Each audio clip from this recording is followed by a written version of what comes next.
you also are required to own a loader with rubber tires. Okay, we're going to call the meeting to order, please. Lisa, you want to do your sunshine announcement, please? As required by the Open Public Meetings Act of 1975, notice this meeting was provided on January 24, 2016, by publication notice in detail express times and posting of 7 minutes in Mr. Rowland. Roll call. Mayor Barsney? Here. Mr. Dean? Here. Mr. Howe? Here. Mr. Ferrari?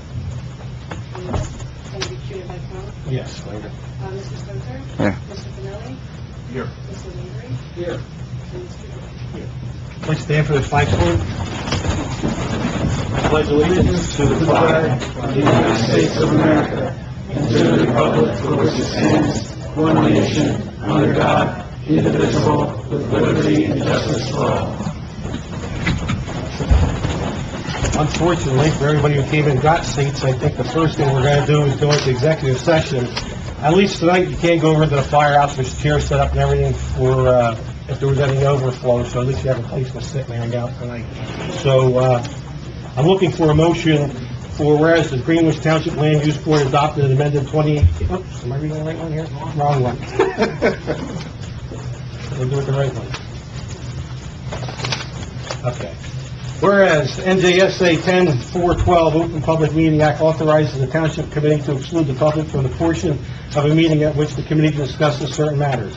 Whereas the committee is about to discuss such matters where confidentiality is required for the attorney to exercise his ethical duties as lawyer, specifically, 1, attorney-client privilege legal advice regarding various issues arising from the 3 options being considered for the Township to meet its third-round affordable housing obligation.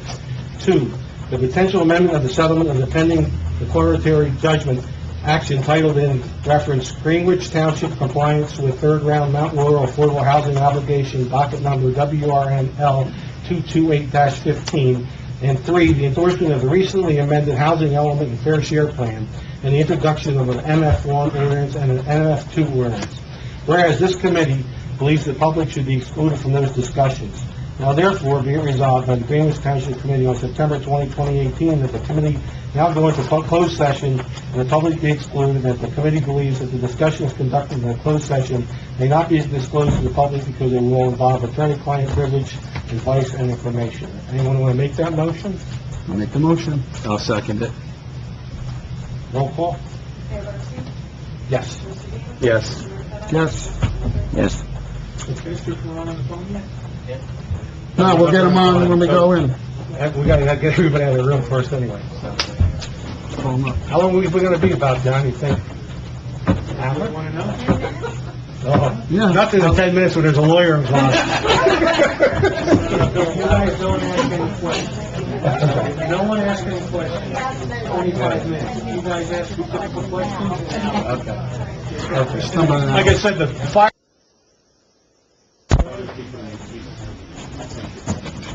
Okay, we're back being recorded. Okay, I need a motion to come out of executive session. Any motion? Everyone want a second? Second. All in favor? Aye. Okay. Aye. Okay. Just so you know, Committee Perone is on the phone now. He's going to participate in this part of the meeting. Just so if you hear a voice once in a while, nobody's talking, that's where it's coming from. I'm not a ventriloquist. Okay, first item we're going to discuss now is the endorsement of the amended third-round housing element and fair share plan, and with that we're going to have our planner, Beth McManus, explain to everyone exactly what that is and what it means.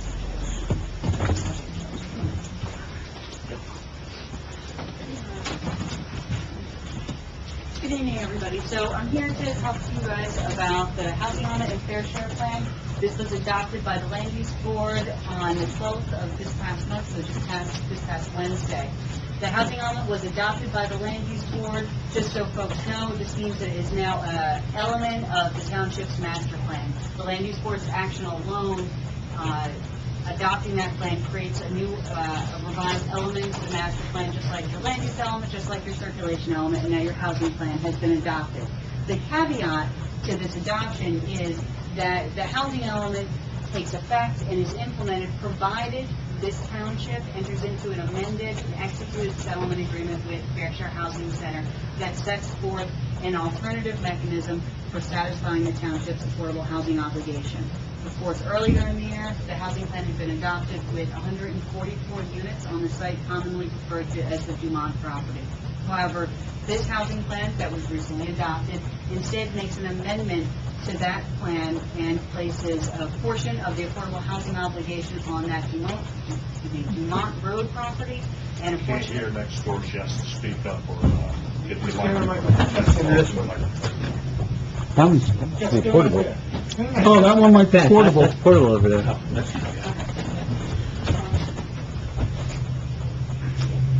Is it on? This is on? It's at the bottom. Feedback. Looking at my... Nice and close. You can kind of face them, or anyway, we kind of explain to you anyway, so. To hold it. Okay. So in any case, the land use board adopted a housing element and fair share plan. It made a very critical change to how the township satisfied its Turn that one off. We're running out. It made a No, critical change for how the housing element and fair share plan satisfies the township's affordable housing obligation. And just as a very brief overview, I want to remind folks of the obligation we're in fact satisfying. And then it's an 8-unit rehabilitation obligation, a 41-unit prior round obligation, and a 204-unit third round obligation. The nature of the settlement agreement principally is to set forth that third round obligation, since the prior round obligation is previously identified and calculated by COA. So the third round obligation was negotiated, and also how it was satisfied was negotiated. As I said, the original housing plan placed 144 units on the Dumont Road property. This amended plan split the obligation, the portion of the obligation that needed to be satisfied for new construction for a portion on that Dumont property and a portion on the Dow property. More specifically, the Dumont Road property is Block 26, Lot 2. This housing plan was originally prepared to provide a total of 61 affordable units on that Dumont Road property. The 61 units would be the only residential development on the site, meaning that it's a 100% affordable housing project. All of the affordable units, all of the units would be affordable to residents of low and moderate income. The Dowell property, which is Block 36, lots 2 and 3, that site was identified in this housing plan for a total of 60 affordable housing units. However, instead of being part of this 100% affordable housing project, instead this was identified for inclusionary housing, which means a mix of market rate and affordable units, such that 80% of the units would be market rate units and 20% would be affordable. So that's referred to as a 20% set-aside. That set-aside is the standard set-aside used across New Jersey and actually in other states as well for the creation of inclusionary housing. So the housing plan took these two projects, as well as some of the other existing housing in the community that's already been discussed, and most importantly, the Greenwich Chase project. A portion of the affordable housing units for that site were used for the prior rounds, the remainder is carried over into the third round. There's also a group home that already exists in the township that we're generating some credit for. So all these projects together were able to satisfy the 204-unit obligation. However, during the Land Use Board's hearing on the 12th, rather than just simply adopting the housing element as written, with this split between the Dumont and the Dowell property at 61 units and 60 units, instead the Land Use Board sought an amended split, if you will, between these two sites. This amended split is how they adopted the plan. So the motion made by the Land Use Board, the adoption includes this new split of housing that I'm going to go through, and that includes for the Dumont property, instead of 61 units, that property will instead hold 71 affordable units. It will remain a 100% affordable housing site. The only change is the number of units on the site. The Dumont property similarly has an alternative number of affordable units. So instead of 60 units, this site will now be developed for 50 affordable housing units as well as the associated market rate housing. The resulting change for this property, the Dow side of Block 36, lots 2 and 3, is instead of a total of 300 units with 60 affordable units, now will hold 250 units with 50 affordable units. Of course, that ultimately means a smaller area of the site will be devoted to affordable housing. The density for that site is the same as 6 units an acre, so instead of 50 units being allocated for the purpose... 50 acres. 50 acres, thank you, being allocated for the 60 affordable units, and will instead be 42 acres allocated for the 50 affordable units. And so that is the only change that the Land Use Board made to this housing element, but it was adopted with those changes included. And so I stand here before the Township Committee this evening to ask that you endorse the housing element in Fair Share Plan. And what that means is an acceptance of the plan and a recommendation to have it sent or submitted to the court for the court's review and approval, and ultimately for a judgment of repose, which is what we've been working for. That was a unanimous vote on the Land Use Board? Yes, it was.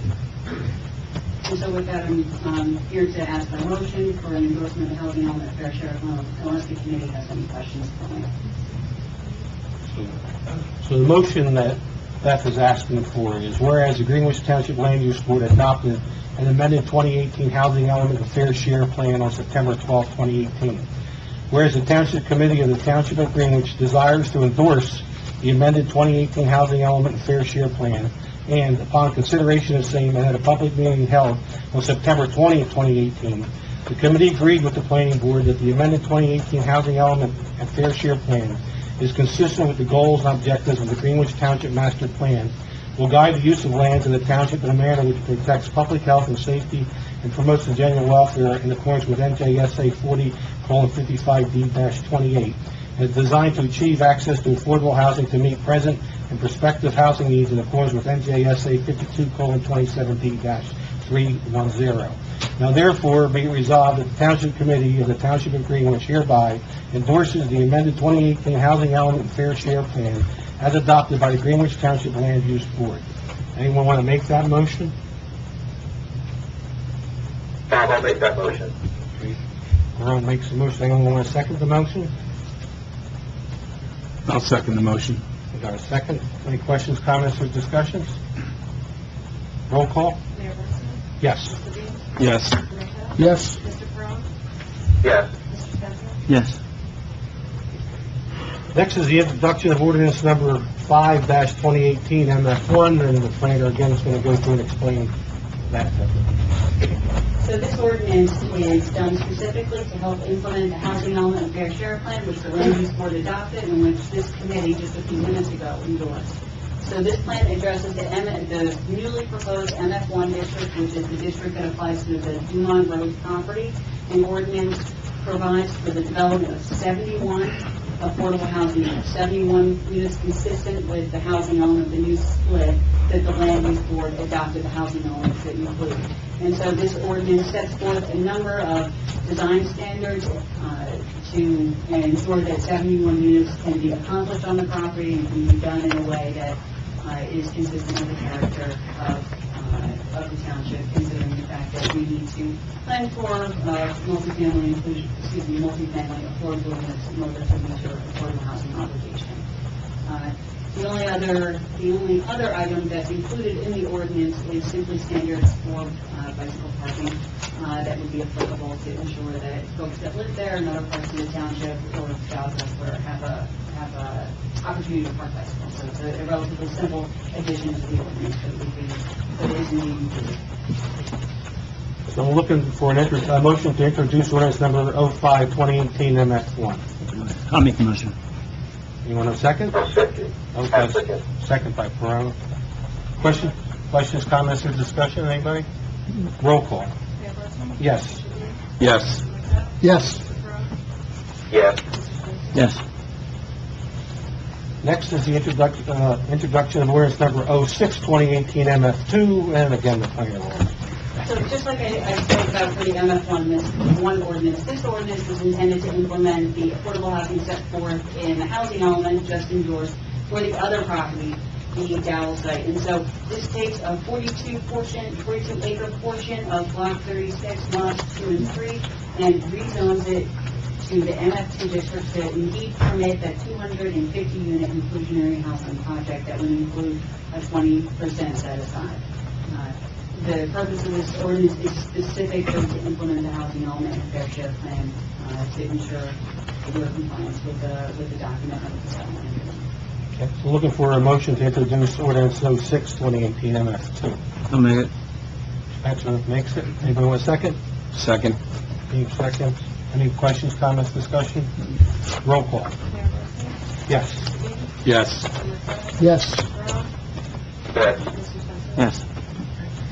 I'd like to make a motion that we open public comment only for discussion on what we've done to this point. We're having another public comment later in the meeting, but I know mostly everybody's here for this, so I want to accommodate as many as we can quickly here.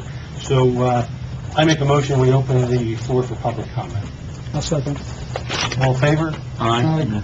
Brad, are you staying for this, or are you dropping off? I'll stay on for the public comment, yes. All right. Okay, anyone wishing to make any comments about what we've discussed so far on the agenda, feel free to come up to the podium.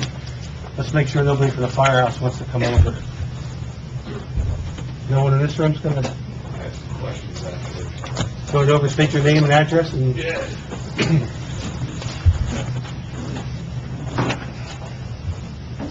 Now, there will be a hearing on this. There will be a public hearing for the adoption of the ordinances which are ultimately chosen, but that probably will not be until either October or November, probably November. Say your name, address, and... Steve Peruzzi, I'm at 105 Robert Place. I'm sure that's on. Bottom.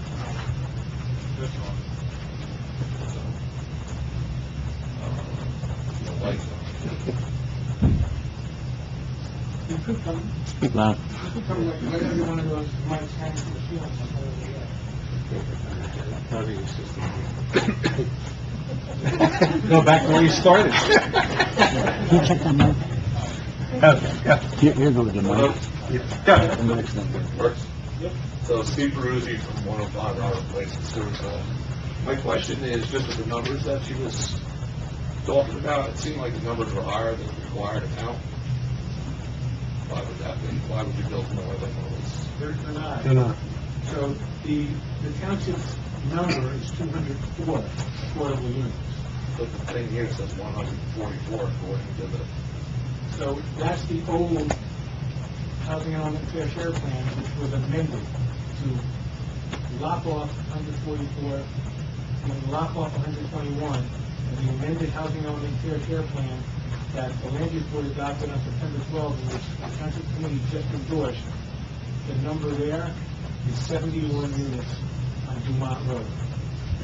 Right, and then there was an additional... Plus 50, because it has to total 121. Originally, why was there 144? Well, it seemed like her numbers were higher, is what I was...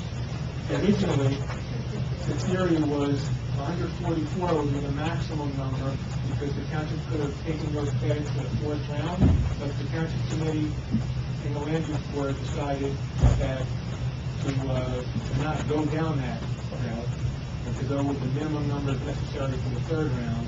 And again, it So changed what is it though?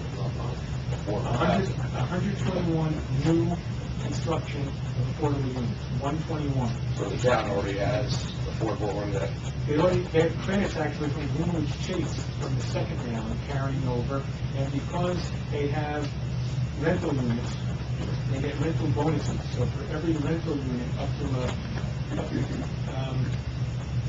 25% of the number, so the rental unit, the first 51 rental units, they actually get double credits for them. So if you take the 121 plus 51 plus the credits from Greenwich Chase, you get 204. This all came about with a lawsuit according to this. Well, Sort of. okay, so this all came about because the Council on Affordable Housing, which was the state agency created in 1985, stopped doing what it was supposed to be doing about 15 years ago. And that thing went up and down in the courts until 2015 when the New Jersey Supreme Court didn't disband coverage, the Council on Affordable Housing, but disbanded the administrative mechanism where townships could go to the agency and do it, sent it back to court. And what the New Jersey Supreme Court said in its March 2015 decision was that any town who doesn't want to get sued by a developer for a builder's remedy, where the developer picks where the house is going to go, the developer, Why would the developer pick where houses is going to go? because that's what the Mountain Laurel 2 decision from our Supreme Court in 1983 said. So to avoid that, the Supreme Court in 2015 said municipalities, in essence, fall for declaratory judgment action. I analogize it to the street stuff. It's filed a complaint, you file a lawsuit, you don't have a defendant. And you say we want the court to declare that our plan is constitutionally compliant. Now, the court said that a couple organizations were entitled to notice, and in fact, were interested parties in every lawsuit that will be filed in the state of New Jersey. So, of the 565 municipalities, approximately 265 filed these declaratory judgment actions. Greenwood Township was one of them. The entity that is the interested party and has become a defendant in our case is Fair Share Housing Center. And so we reached an agreement with Fair Share Housing Center on a third round fair share number of 204. After the settlement, it turns out that the settlement was even better than we thought.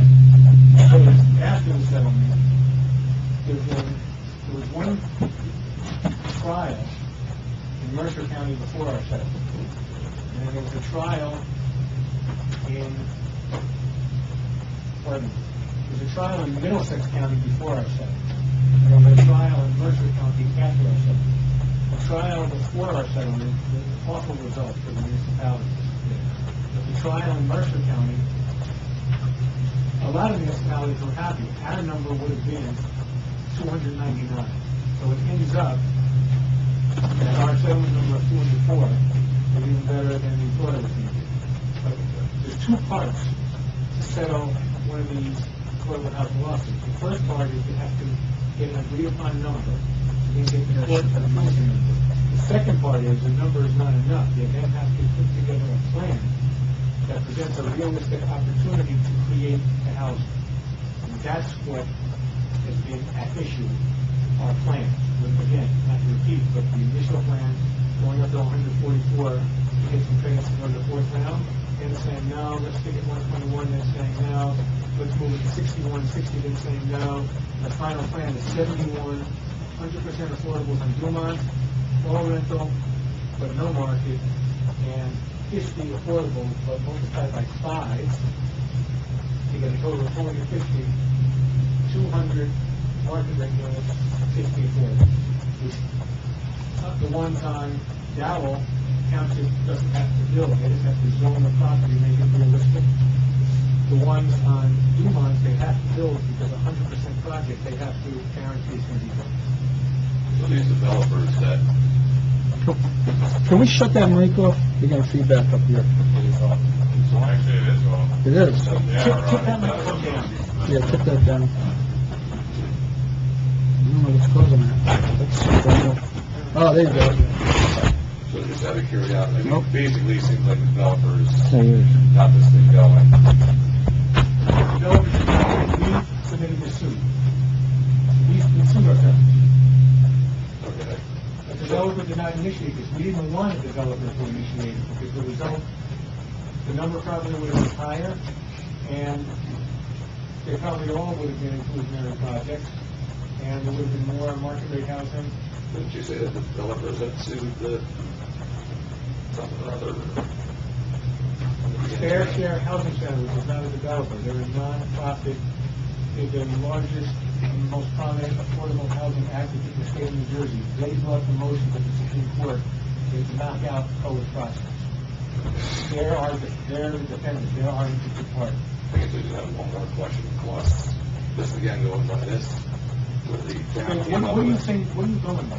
Some letter I got about it. By the way, that letter that you got was not sent by the township. We think it was sent by the warehouse developers because it had a postmark of Phillipsburg, and that's where the Florio Ferrucci law firm is located in Phillipsburg. Well, if I was to guess, I would guess that someone at Florio Ferrucci or someone on behalf of warehouse developers who are trying to get another option B for warehousing. My guess is they're the ones who sent that.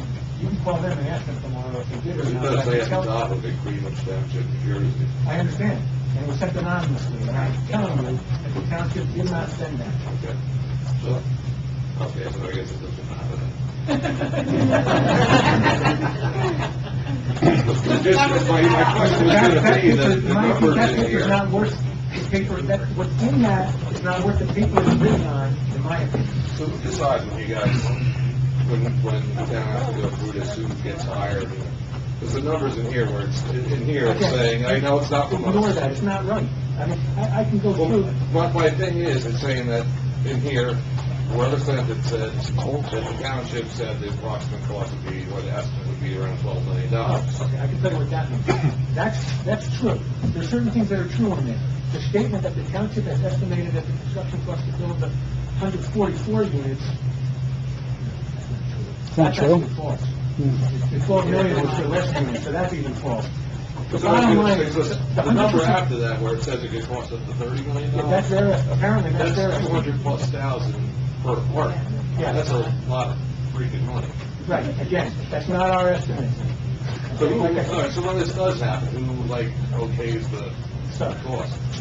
the 100% project, there's going to be an RFQ, a request for qualifications, that the township sends out.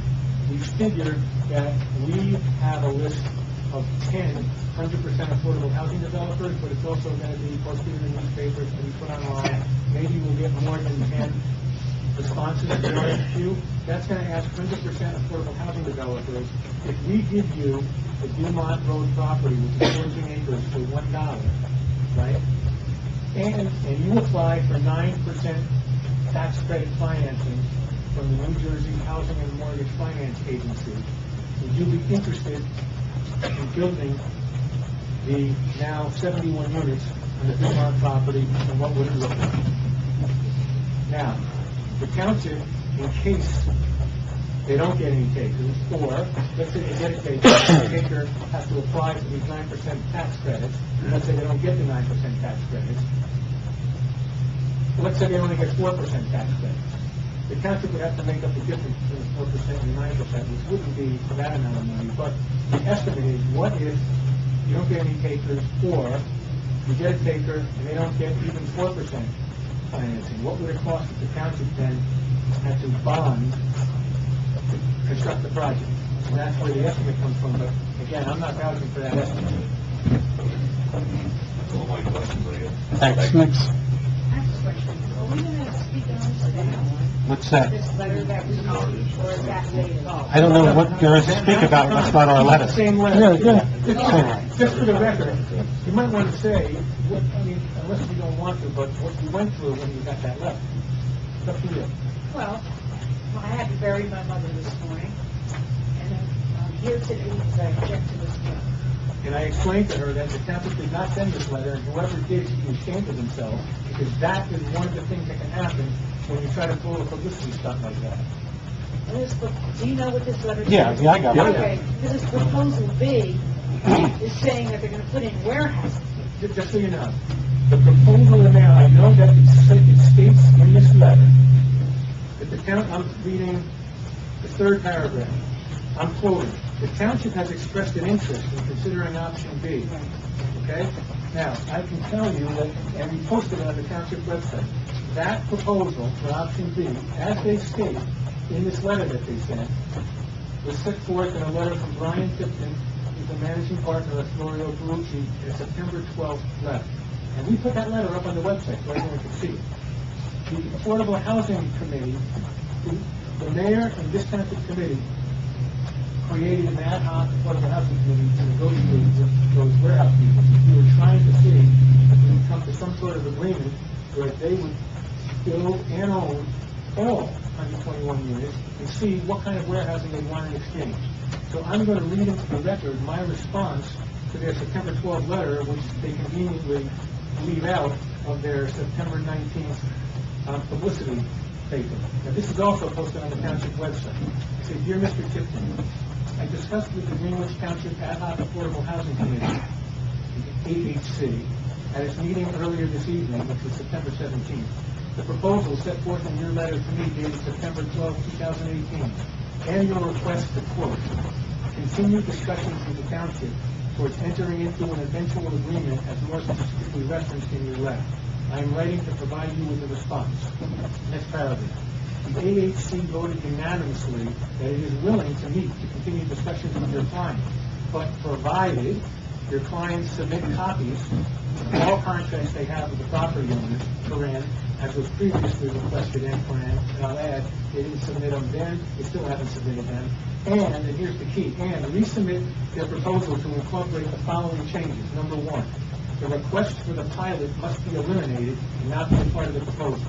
Now, I have in parentheses, I refer to a legal memo that my colleague Katie Raisin and myself wrote to Township dated September 17th. I'm not going to read it. It's 12 pages long. It's on the Township website. In this memo, we concluded that the warehouse properties that the proposal would not qualify for a pilot. Can you explain to them what a pilot is? A pilot is a payment in lieu of tax. But the financial arrangement that can be made with the Township in this particular case, I'm just going to read the intro to the memo. I'm not going to get into it. The issue addressed in this memo is whether the properties included in affordable housing option B, the warehousing development proposed by the warehouse developers represented by Florio Carucci, qualify for redevelopment and a redevelopment plan under NJSA 40A:12A-1, which is the local redevelopment and housing law, and we're going to refer to that, to use a reference as the redevelopment law. So as to allow for entry into a financial arrangement with the township known as a payment in lieu of taxes, we're going to refer to that as a pilot. The issue arises because the warehouse developers, in their proposal set forth in their letter from Brian Tipton to John Mill, dated September 12, 2018, included a pilot as part of its development proposal. As noted in the memo to John Drills and Seth Tipton, Brian's brother Seth did a legal memo to me, arguing that you could do a pilot. And he attached that as Exhibit B to Brian's letter. A pilot is authorized under NJSA 48:20-1, which is the long-term tax exemption law. We're going to call it the tax exemption law. For projects subject to a redevelopment plan adopted by a municipality pursuant to the redevelopment law. So, the township can legally enter into a pilot with the warehouse developers under the tax exemption law only if the properties at issue are subject to a redevelopment plan adopted by the township pursuant to the redevelopment law. Properties cannot be made subject to a redevelopment plan unless the properties are first declared an area in need of redevelopment under the redevelopment law. And the next 10 pages of the memo explains why these properties, in our opinion, could not be determined to be an area in need of redevelopment, which is why, in our opinion, it couldn't be subject to a redevelopment plan, which is why, in our opinion, you can't do a pilot. So the first thing I told Mr. Tipton in my letter was that we're willing to meet and continue to talk, but give us the contract and then incorporate the following changes. Number one, you got to get rid of the pilot. Number two, the proposal must include your clients constructing all 121 affordable housing units. Under the proposal set forth in your letter, your clients proposed to construct just 60 units. And number three, the proposal must not involve the township and/or any township agency owning any of the affordable units. Under the proposal set forth in your letter, the township would own the 60 units your client would be constructing. So then I said, please advise if your clients are willing to submit the contracts and make the changes in their proposal that's specified above, and if so, please provide me with dates by which the contracts will be submitted and the proposal will be resubmitted. In that event, please also submit some suggested meeting dates, and I have not heard back from them on it. Okay, So you can, in my opinion, that, again, what's written in that paper is not worth the paper it's written on. If you can keep it if you want, I will throw it out. It's not in the township, it's worthless. So I wanted to object to it, but... I don't blame you. I just find it ridiculous. Can't disagree with that. Thank you. Next. Okay, Amy Portionowski, 523 Madison Drive. What I have to say, no one will like. Okay? And I'll try to be as succinct as possible. It's my opinion that fair share housing is never going to go away. This is New Jersey, perhaps the second most statist, authoritarian, paternalistic state in the entire union. Never, ever going to go away. I think it is short-sighted for folks to think, oh yeah, we'll do this and that and then it'll be fine. I have lived in 4 other states. Yours by far is the most bossy. Never gonna go away. I think you guys would be better served if you cooperate. Also, I think if you folks, and we're all voters here, if voters had paid more attention to the people they were electing, instead of just listening to the wonderful things they were going to do and how they were going to make everything better and make sure New Jersey is fair and just and equitable, they should have paid a lot more attention to their history, to reading things they had published, if they were attorneys, anything they had done in court. Actions are far more important than words. To some extent, the people that you have, well, no, entirely, the people who are sitting at the state level are there because people elected them, so it's kind of like when you buy a car. If you buy a crappy car and it doesn't work well, it should be like oh, maybe I should have checked it out better. So maybe next election, you guys, whoever, voted for the people that are currently sitting, maybe folks will take a step back and think, I don't like being bossed around by somebody I don't know.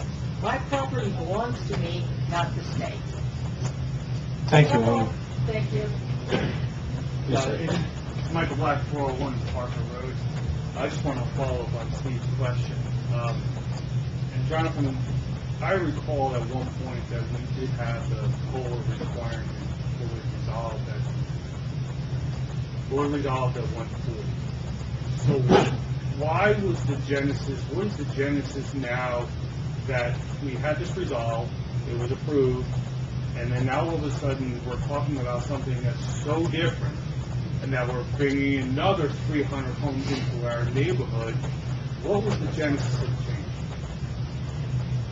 We never had an agreement on 140. We had a housing element that, on my advice, okay, when these third-round COLA rules were thrown out, and before the Supreme Court issued its ruling in March of 2015, my advice was, listen, in case some developer comes in with a builder's remedy suit, at minimum, we should have some plan. We based our number on the COLA third-round rule number, which was based on growth share, which kept going out. So we adopted a defensive plan that we would have used if we had to, but it wasn't, it was never submitted to any court, it was never, COLA wasn't... It was adopted by us. It was adopted by Right. the land use board. by the planning board at the Right, time, at that time. as a defensive mechanism, but 140 does not, that wouldn't settle our case with fair share. It was based on growth share. So what happened was, after the Supreme Court came out with its March 2015 opinion, they said you can't use growth share. You have to use the prior round of rules. So under the second round of rules, fair share got an expert, David Kingsley, who was a professor at Princeton, and his number was very high, and all the municipalities, well, not all of them, we had about 240 municipalities that banded together. There were two attorneys, Jeff Durning and myself, who were the head of the group, and we hired Dr. Robert Herschel, who was a professor at Rutgers, to produce a number. His drafts came in, and then he had a stroke. So that document never became public. We had to replace the expert, and then when we replaced him with Peter Angelitis, Peter Angelitis' number was lower than 204. Fair Share's number was higher than 204. And based on what we saw happening, not only in Middlesex County, where the Judge Doug Wilson is now retired, they had a trial, they had 40 days trial testimony, and it was Kinsey against Angelitis. Angelitis got beaten up, and everything Kinsey said was right. We knew that there was a potential problem, but we still held out until we got the number down enough that we thought it would be a good deal. And as I said, it ended up being a great deal because the judge in Mercer County hired something called a numbers master, an economist named Richard Redding. He prepared a report. She had a 40-day trial. They had Kinsey against Angelitis with Richard Redding. Her decision technically only applies to Princeton and West Windsor, with sky-high numbers We then, all 240 municipalities, asked our guy to do an extrapolation. When he did the extrapolation, our number would be 399. So our 204 settlement number is a fantastic number, and fair share, basically, we weren't going to have the case settled for 1 unit less. But it was 144 that was, That's what we... I know. We said in the litigation, Let me just in a defensive run through the litigation background. context. John, let me just run through the Yeah. background, okay? What I'm hearing right now is 50, 60 split, or whatever, 110, 120, we need 120. 120. So if you need 120, you had a plan at 144. We had a view of 144. What changed? Why not take the 120 into the 140 and you'd be okay? Okay, so you're saying, why not do option A with 144 units? Oh, I didn't know that was a question. What I'm saying is, you had a plan, Yeah. What was the genesis from the 140, now all of a sudden, we're building 120 and building another 300? I think That one you can ask them. Okay, just so you understand. I understand, I was here As for the all attorney, that. right? Right. As the attorney, Right. I give them advice, and when they give me direction, I try to do the best I can do in the direction. The direction was, we don't want 144 on Duma anymore, we want less. That's a question for them. So the question I have, you had a plan for 144. Then you're saying to this township, no, that wasn't good, we're going to split it, which is fine. But then in order to split it, you have to add another 300 homes on the other side of this. It's not 300. Sorry, 260 homes on the other side. Yep. How does that math work? All right, couple things. First, I don't know if everybody here is aware, but the town did try to split it a long time ago. Tried to make a deal. John, you could probably fill everybody in on I'm that. referring to, the township, way back in 2010, Right. was this close to having a deal with Dow. I recall. Yeah. Okay? Right. And So- actually, it would have split. We didn't know our number, but it would have split evenly the affordable housing, and they were all rental units at the time, between the two towns. What Dow changed? Right, so, Dow deal went well, on. I'll piggyback on that, though. So the plan was never to put all units there. We were trying to split it. I Right. beg to differ, Frank. It was always 140 behind you. No, he just stated It to was you. not. I can tell you it was No, not. he just stated to We you, asked to have, what's the maximum number of units that could fit on Duma? Right. To see, let's say our number was 600. Right. So we said the maximum number of units that could ever fit there was 144. The plan was not. no, What no. I'm saying is you could have been, what I'm saying is what changed? What Well, changed? let me finish. Let me just finish answering that. I only can speak for myself. I can't speak for everybody else. So I'll speak for me. What changed for me was, I think I had a letter that I even published, that I sent out in 2008. I never personally thought that any one part of town should take the entire affordable housing obligation. I agree. And that's always been my position. Always. And then I was on the committee that tried to split it. Now, it didn't involve, I mean, you're questioning the additional homes. It didn't involve the additional homes. It involved a retail center, some warehousing, something like that. That deal fell through. So, when that deal fell through, me, as a person on the town committee and on the land use board, I saw there were no other options available, right? So, I did vote for everything over there because the town had nothing else available to it. Now, since that vote, our planner approached me and said, well, you can do a rezone. Now, we never knew that this was an option. So, planner said we could do a rezone and do this option C that we're talking about now. So the question is, do we want the 240 homes or not? People disagree. I understand you disagree, that's fine. My position is the town could absorb 250 homes. The amount of children that it would generate was estimated, now it's probably even less. It was estimated at 120. It was estimated 120, and that study, by the way, also got posted to the township website. Right, so it was estimated that these additional homes would be 120. It's probably less now because we changed the number on Dumont. So I'm guessing around 108 or something like that. We talked to the superintendent. Superintendent mentioned to us that the school could absorb it, so we didn't have an issue with any additional school taxes. The other thing that you need to consider is the town, if we were to build all 21, is on the hook for $19 million if we cannot get a developer. By splitting it, we're on the hook for probably around $10 million, maybe. something like that. That's the A estimate. little more now. Maybe a little, well, yeah. It was around 9 and change, so maybe it's about maybe 10 or 11 now. So it reduces the financial risk. So my position is that no one side of town should have all of the units. This, to me, isn't the best solution, but it's the best solution in front of me, and that's why I supported it. So you're okay with the 250 homes, you're okay with all of the ancillary things that come with that, Frank? Frank, it's not just the local school tax, it's going to be the variable tax that's going to go to Phillipsburg High School as well. So hopefully that's part of your calculation as well when you did the math on this. Yeah, now remember, everybody here voted for it, so it's not just me. Well, you're Brad on the phone, what? You're speaking right now, and I'm speaking with you. You wanted to open it up to your personal opinion.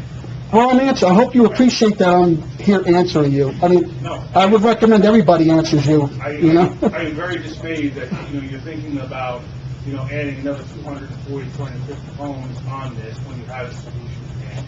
And then I don't think that this township, based on what we're seeing here, was fully aware of what was going on. So I don't, Frank, you see that what it is. I can speak, when people get this letter in the mail, I'm not saying this township did it, I got it. Okay. All right.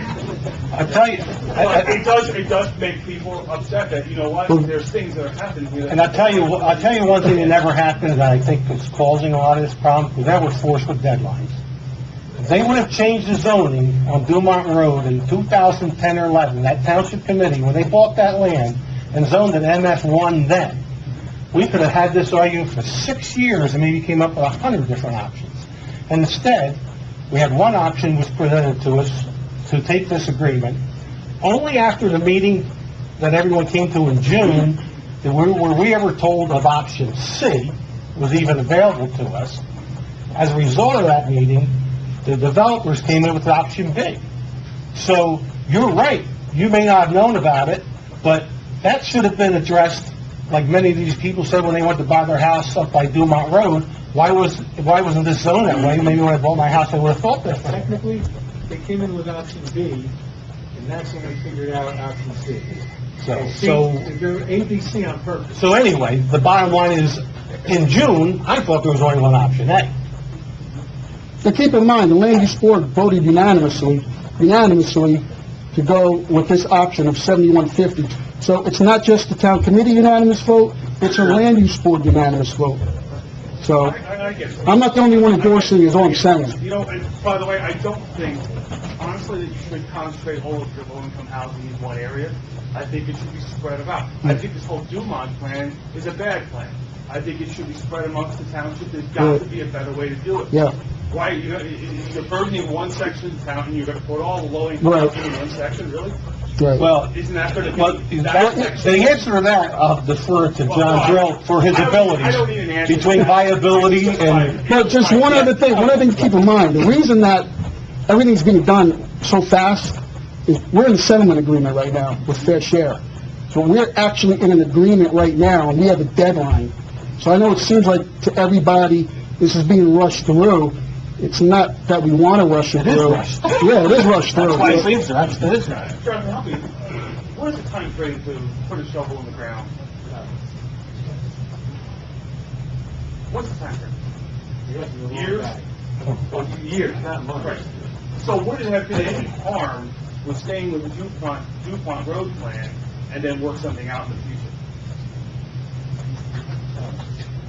When you say work something out in the future, what would have happened under the agreement is, they would have had to bond for it. That's what would have happened. If you didn't get a developer, they'd have to build all 100... You're saying it would be years down the road. So No, I thought you meant on Dumont. I'm saying Dumont. Yeah, pardon me, I thought you meant on Dallas. On I'm Dumont? talking about Dumont Road. Okay, Dumont- You would have stayed with Dumont. Right, let's say that a RFQ goes out in 90 days, and it gets answered. What I've seen, you're going to immediately apply for preliminary site plan approval. Okay. And then Well, that's what I'm asking. If you Then you're that's immediately... what I heard years. No, I'm talking about Dallas. Then they're going to immediately apply to the HMSA for the 9% financing. If they're granted that, they're going to immediately apply for final site plan approval. Okay. All right, thanks. Thank you. Next. I'd like to just talk briefly about this letter we received. Do you realize that the township didn't send that letter? I did. Okay, let me say my say and I'll sit down. The September 19th unsigned option B memorandum is disrespectful of not only the facts and the law, but of the citizens of Greenwich Township and their elected officials. I encourage the council and their attorneys to communicate with the author or authors of the option B letter in the strongest possible way, collective displeasure of their interference. Thank you.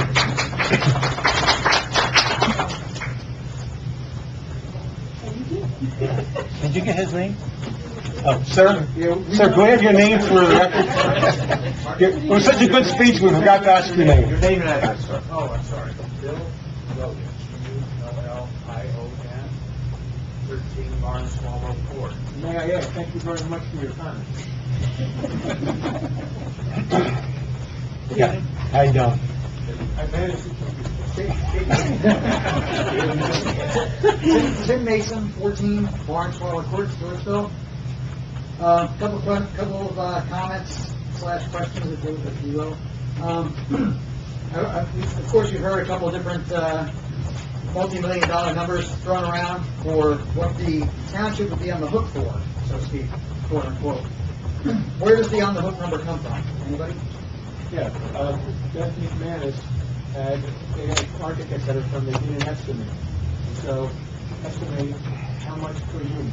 So, if you take the $19 million estimate was for 121 units. So, if you divide 19 million by 121, what do you get per unit? At $160,000? But that's the estimate. Okay. And this is an estimate for a 100% affordable housing project. The number would be different.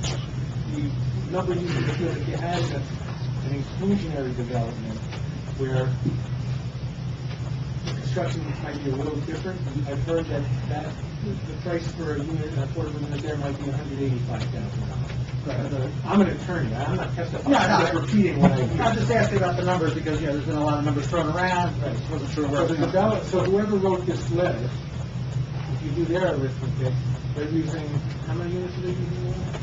They said 144 units. Right, which is the original number back.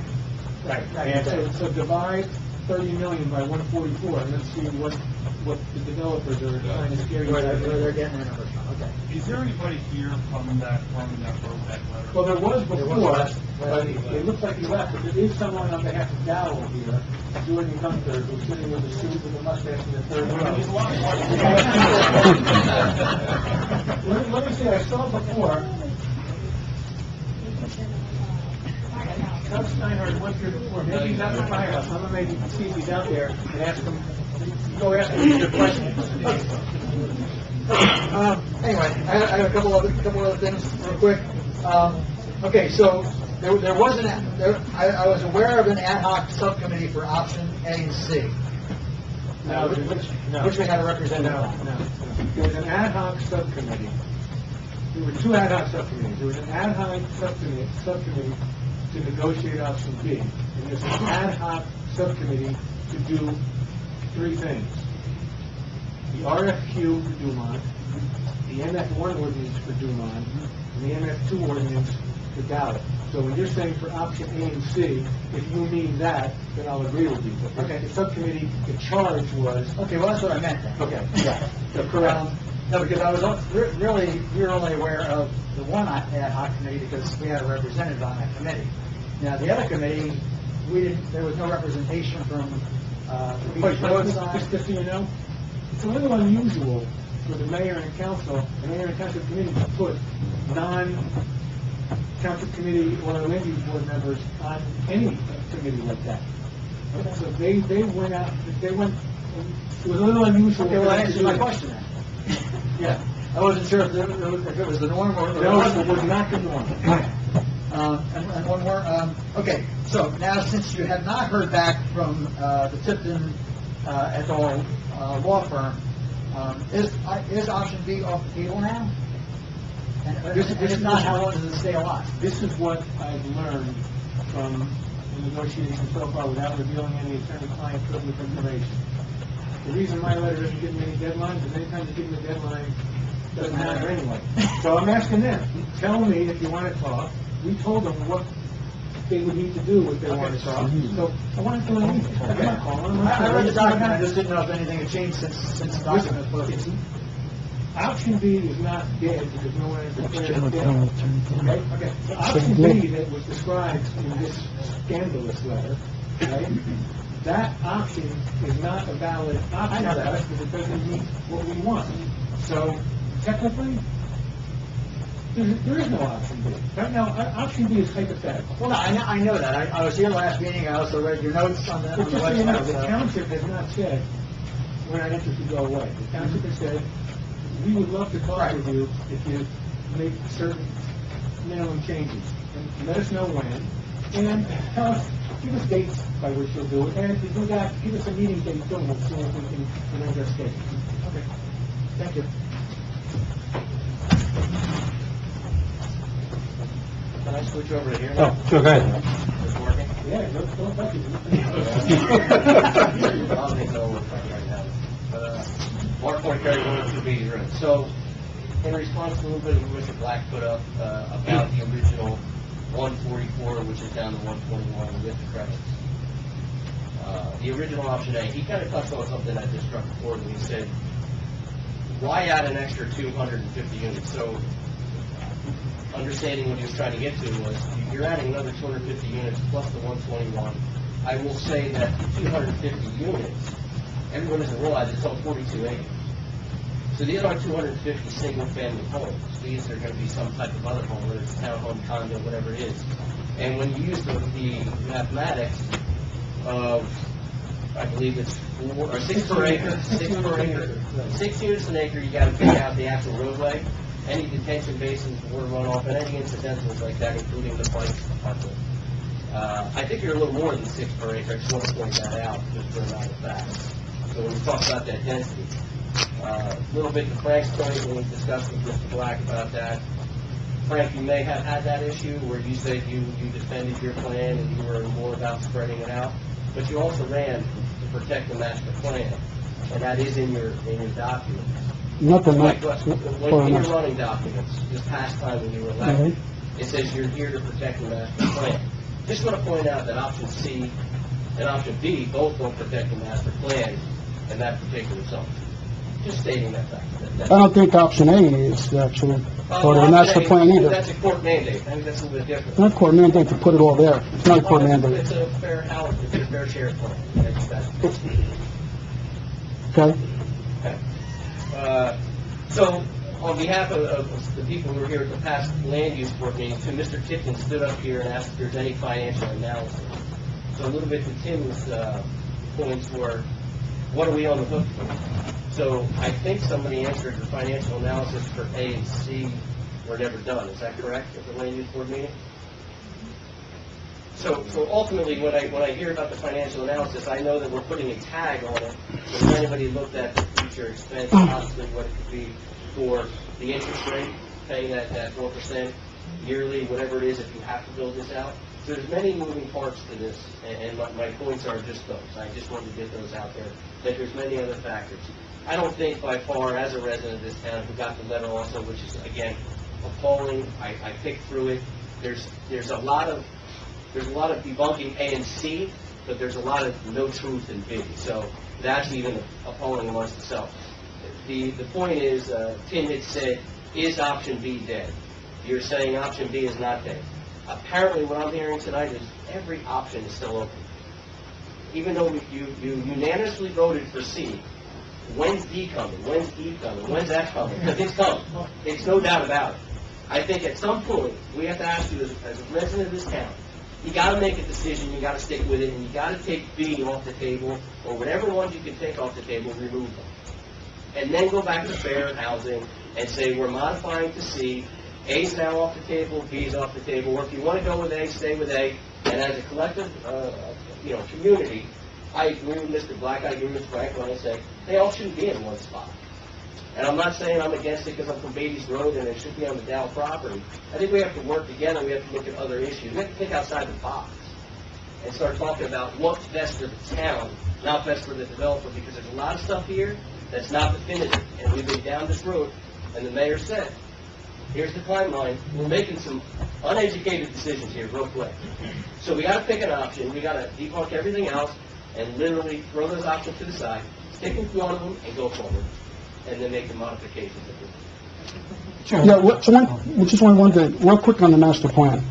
So, the land use board, in essence, amended the master plan by the mere fact that they voted unanimously for 7150.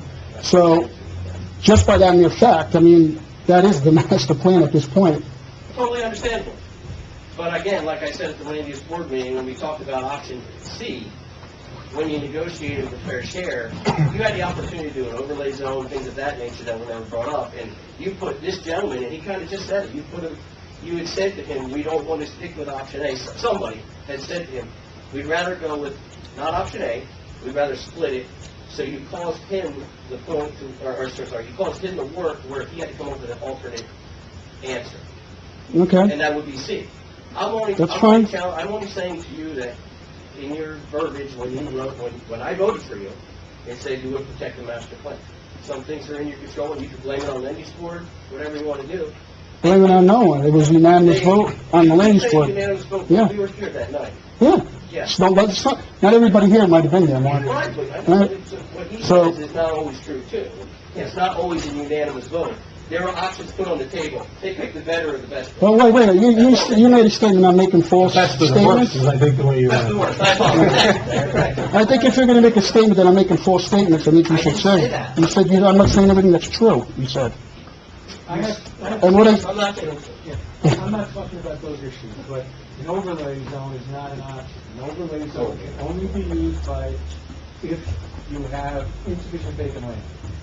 Okay, so an overlay zone, not an option. Second thing, option B, in my opinion, is not a valid option. But when you say it's not dead, the township has not told them, take a hike, agreed, that's my point. okay? I think it's time to say take a hike. Well, I'm just saying, I just said it. You know, John, what I'd like to have explained a little bit is, it's hard to get your hands around this, and I'm still having this all day. Every time I come to a meeting, something in one of the options changes, so we can't do legal, this isn't right, whatever. But a lot of people have brought up about spreading it all through the township, and that sounds great. But that is an impossibility, and I call it John's the abilities, the viability, then all that. Realistic, unless the township wants to build them all on a bunch of small sites or whatever, there's no way someone's going to get 9% taxpayer financing for a project. What Beth has said in the past was between 51 units to 80-something units. So if the project has less than 51, it ain't happening. You're going to have to... I didn't say that. I'm not saying, I think when Mr. Black states that he wants them throughout the town or share them in different areas, I don't think he's saying put 10 here, 5 here, 8 there. He's saying he's not against the Dow side. He's just saying, we're not against that. Split them up like you're planning on, and we know it has to be a viable project for somebody to get the money. I guess my point is everything that you're all asking, I think, I know I have put John through the ringer on many of these same questions when it first came up, saying, why do we have to do it? Why can't we do that? And he always has a legal answer from the court on why you can't do something that seems obvious, simple, right, but that's what we got stuck with. But I guess my point is a lot of the questions you're asking, we did ask. It wasn't rushed in that sense. Again, like I said, we're rushed now, and I didn't know anything about, I was always told, or even before I was on committee, I've always heard option A up here in Duma. I've heard that probably for 6-7 years. One of the things you said, actually, Judgment Day is going to come, okay? When you said, right? Here's what you said. You said, you should pick. Either pick A or pick C now. And what my job is to put in place what will keep C alive, okay? Because you know what the developers did. They had the owner of Dowell send me an email.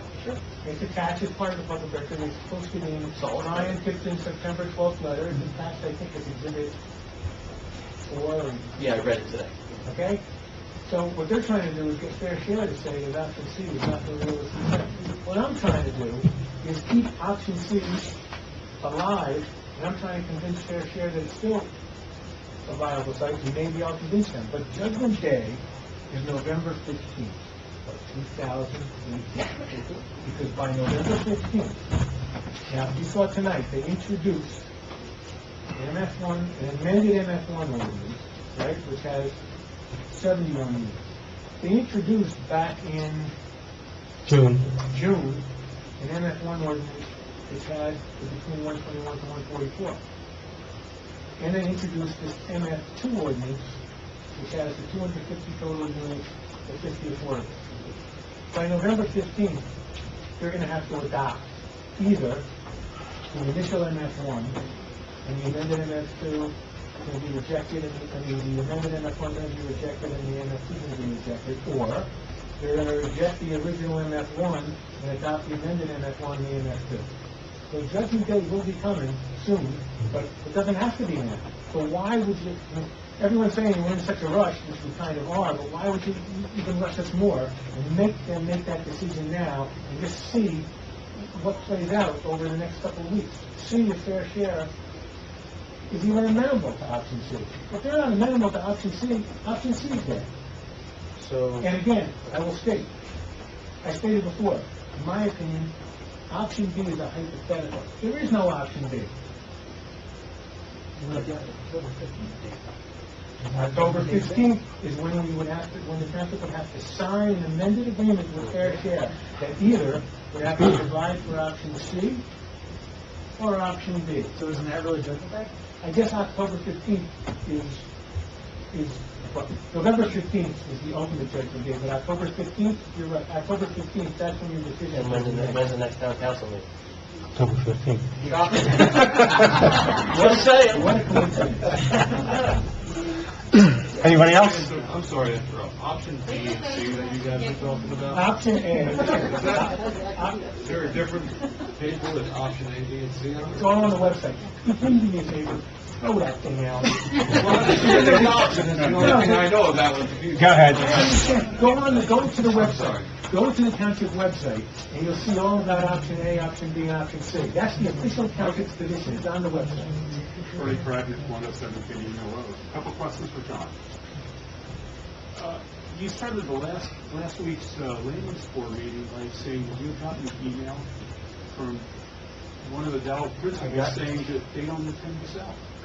No, not that they don't intend to sell. They don't. No one's buying them. The 43 acres is not. No. Option C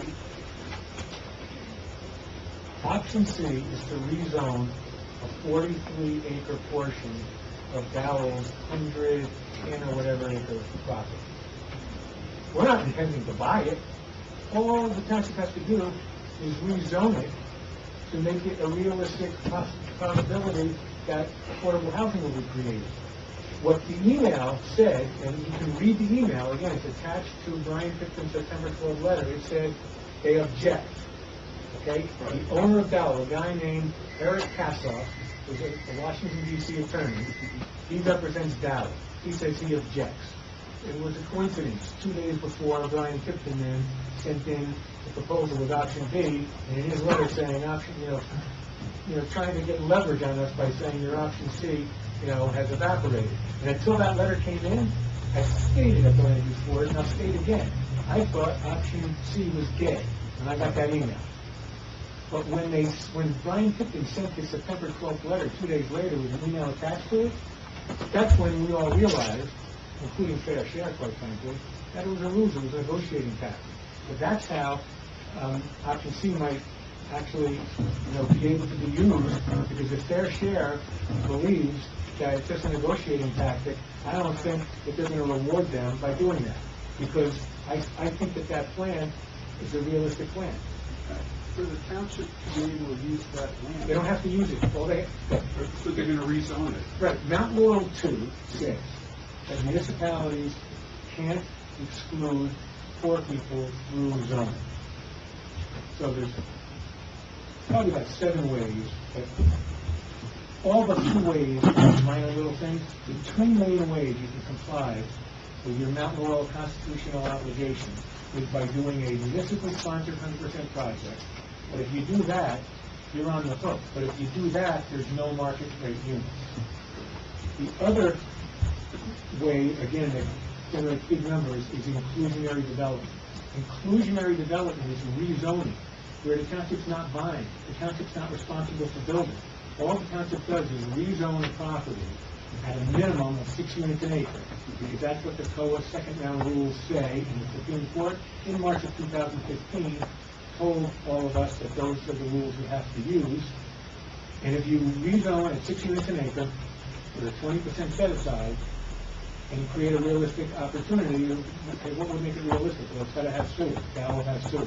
Well, it's got to have road frontage. Dallas has road frontage. It meets all the suitability. I've said before, there's 4 abodes, right? Available. Dallas owns it. No fee restrictions against multifamily development. Approvable. No insurmountable environmental problems. Developable. No reason that it can't be developed.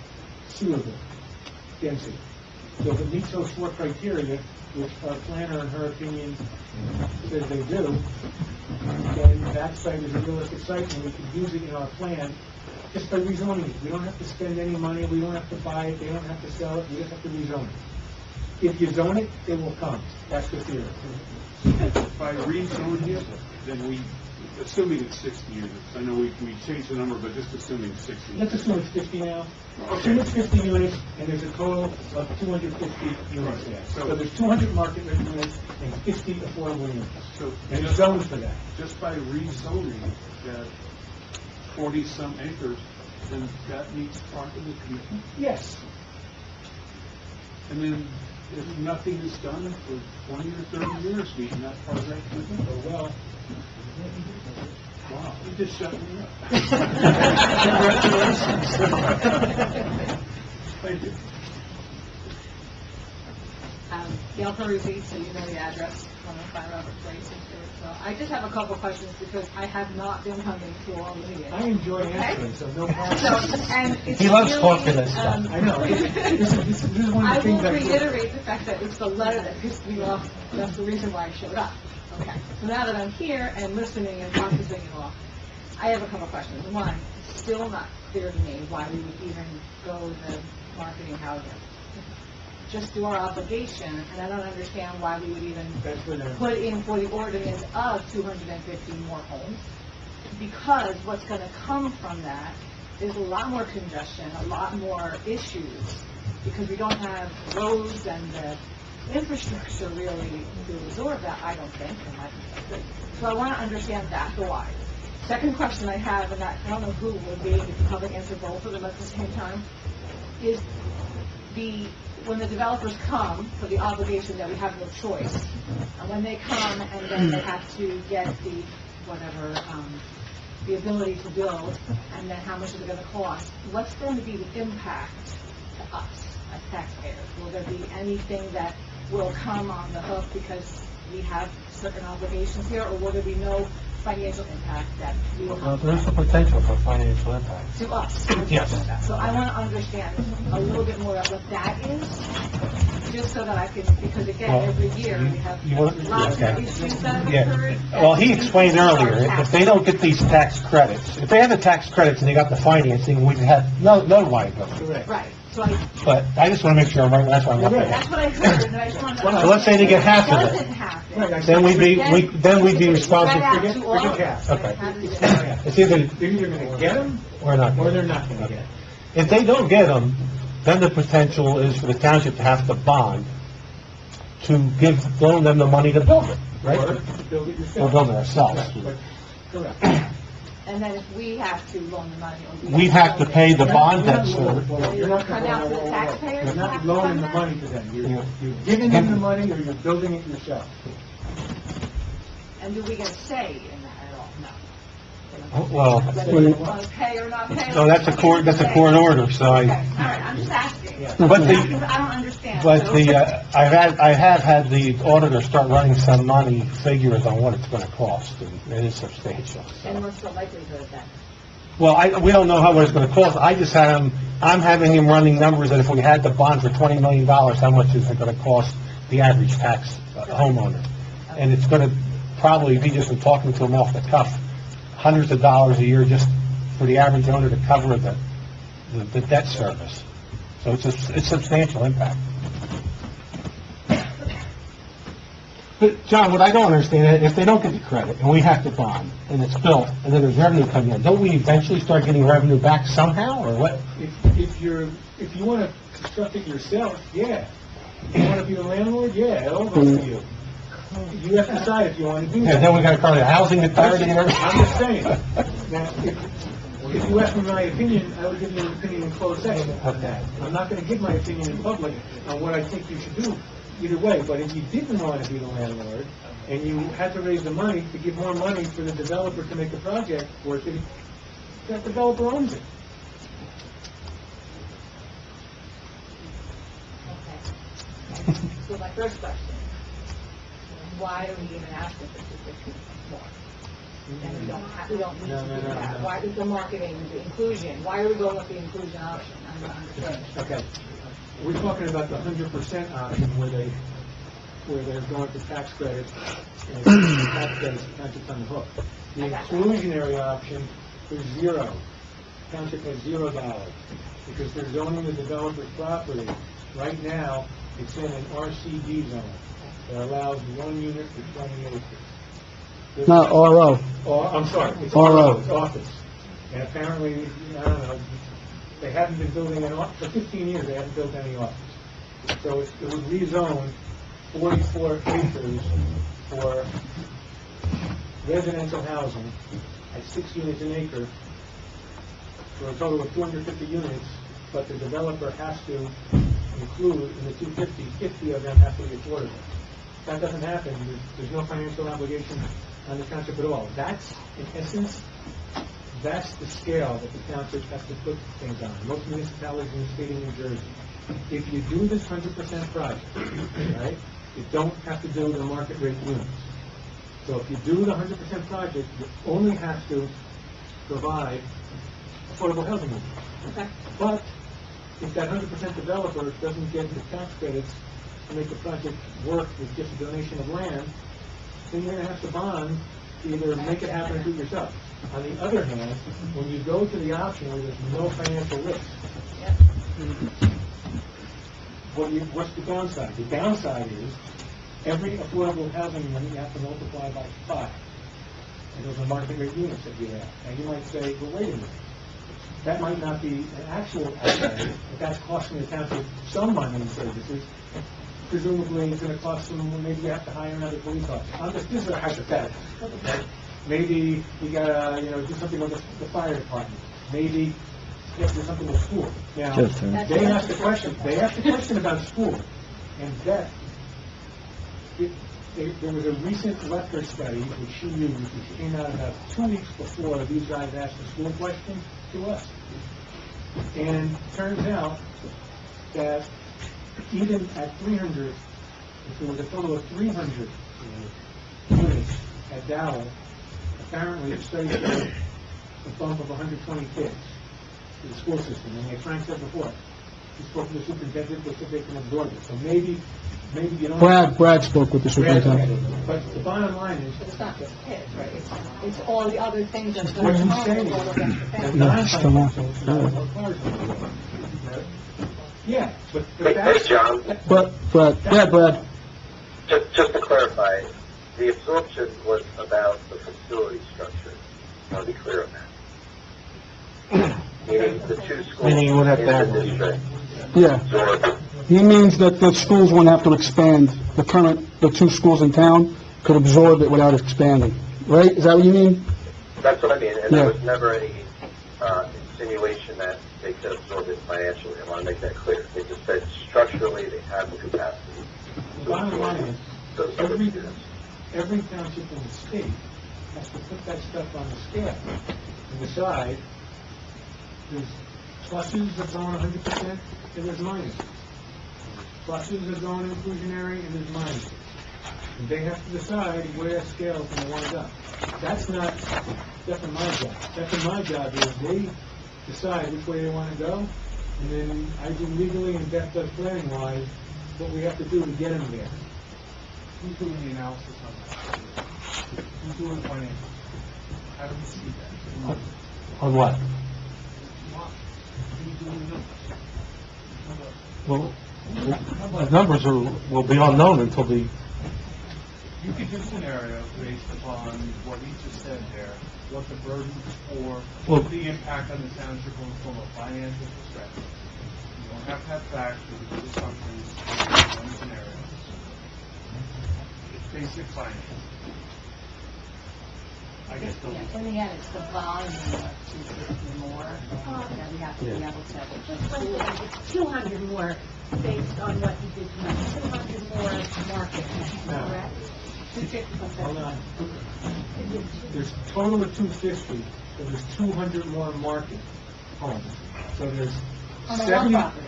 71 affordables and 100% project on Duma, plus 50 affordables on Dow. That's the 121 affordables. But if you take 50 off of Duma and put them on Dow, you get 200 additional market rate 200 homes. additional, that's what I'm saying, Right. it's so additional. 200 additional. 50 total, 200 additional. Can I ask a quick question? go ahead, Brad. Go ahead. Ted, Maybe an easier way to think of it is option A is 171, option C is 321, 200 of which are market. There's a good way of thinking about it. Can I ask a question? Oh, she's still on the phone. You're gonna have to go to the line. Just a question on why the 200 okay. extra. That's all I want to know. the simple answer, Answer him, but I still don't feel like they got answered. the simple answer is it's the only way to split the units. Otherwise, everything has to go on Dumont. The only way the town could split it, yeah, it's a, John, no, it's a state, Because the second round COLA rules tell you the minimum density is 6 units an acre, and they tell you that the set aside is 20%. Roger Bagley, 106 Beatties Road. Plan B shows the potential for hundreds, if not thousands, of trucks and trailers.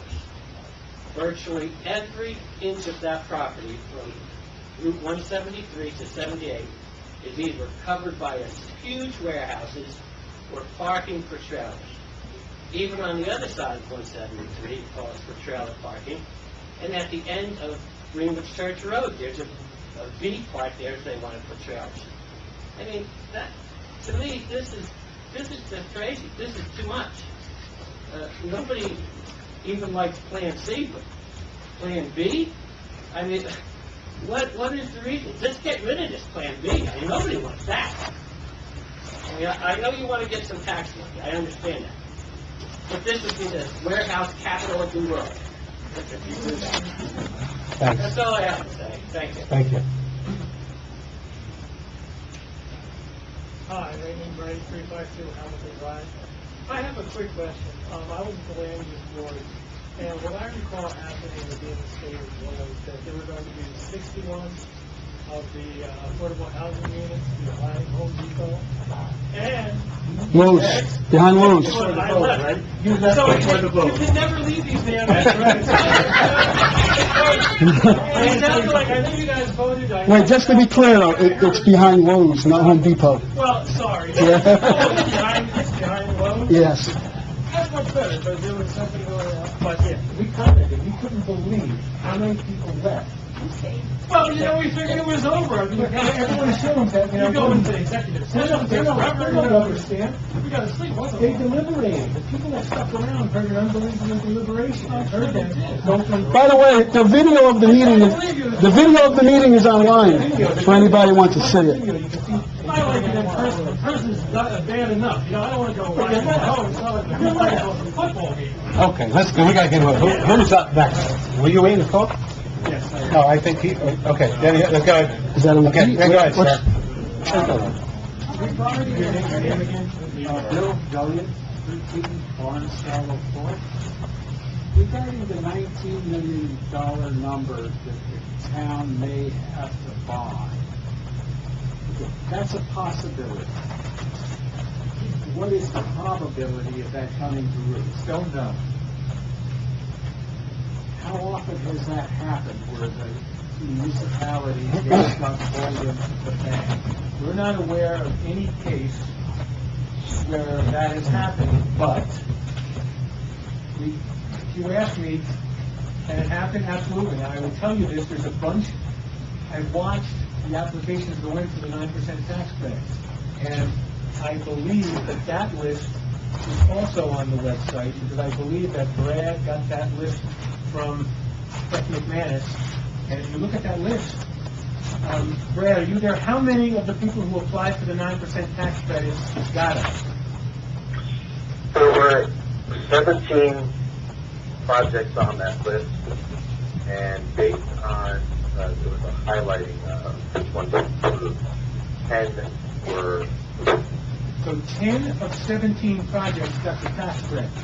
Now, what's going to happen to the municipalities with the other 17? It hasn't happened yet, but that doesn't mean just because it hasn't happened yet, it's not going to happen. We are early, we're not that early in the process anymore, but we're certainly, we settled our case before the end of the process, because the closer to the end we got, the worse our options would be. And just because it hasn't happened yet, there's 17 projects in municipalities out there that the area developers didn't get their funding.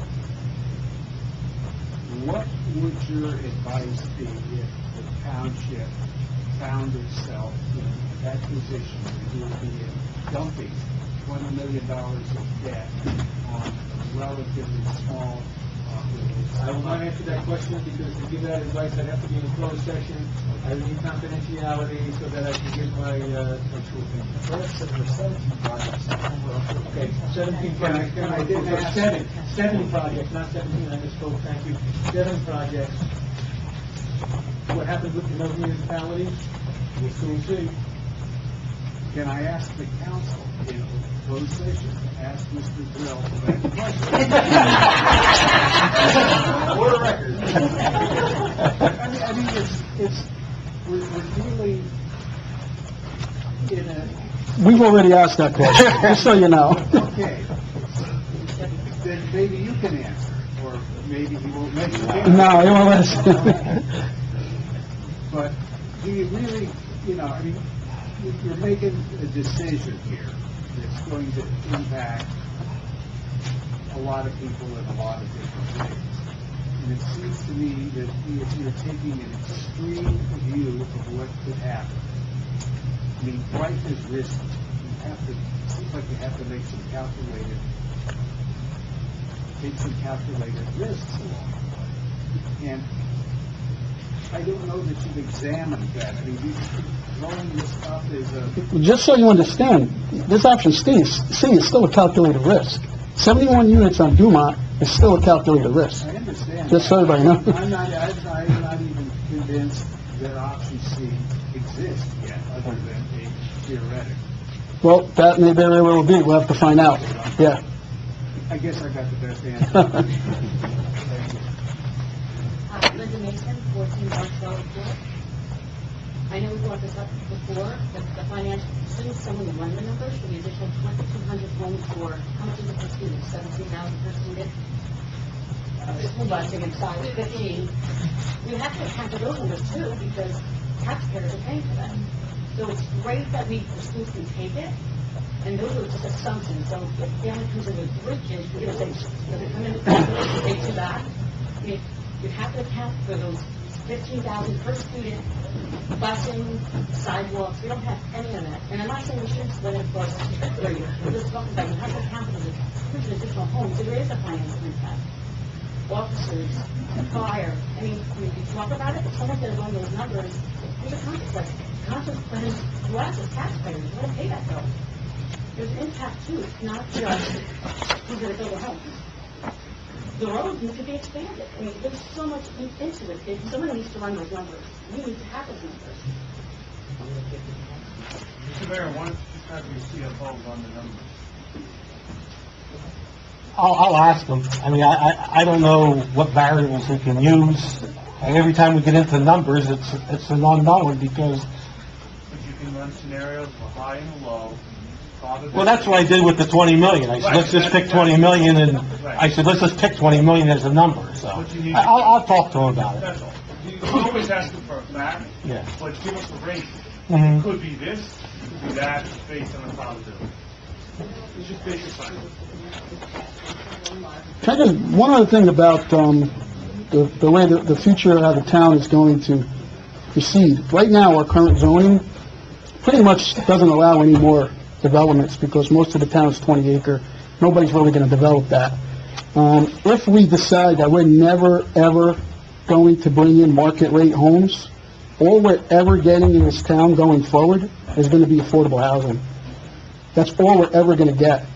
So we gotta start thinking about how we're gonna offset the affordable housing with some kind of market rate. Now, there may be a cost to it, but without doing that, all we're ever gonna get going forward, the way the town is zoned right now, is gonna be affordable housing.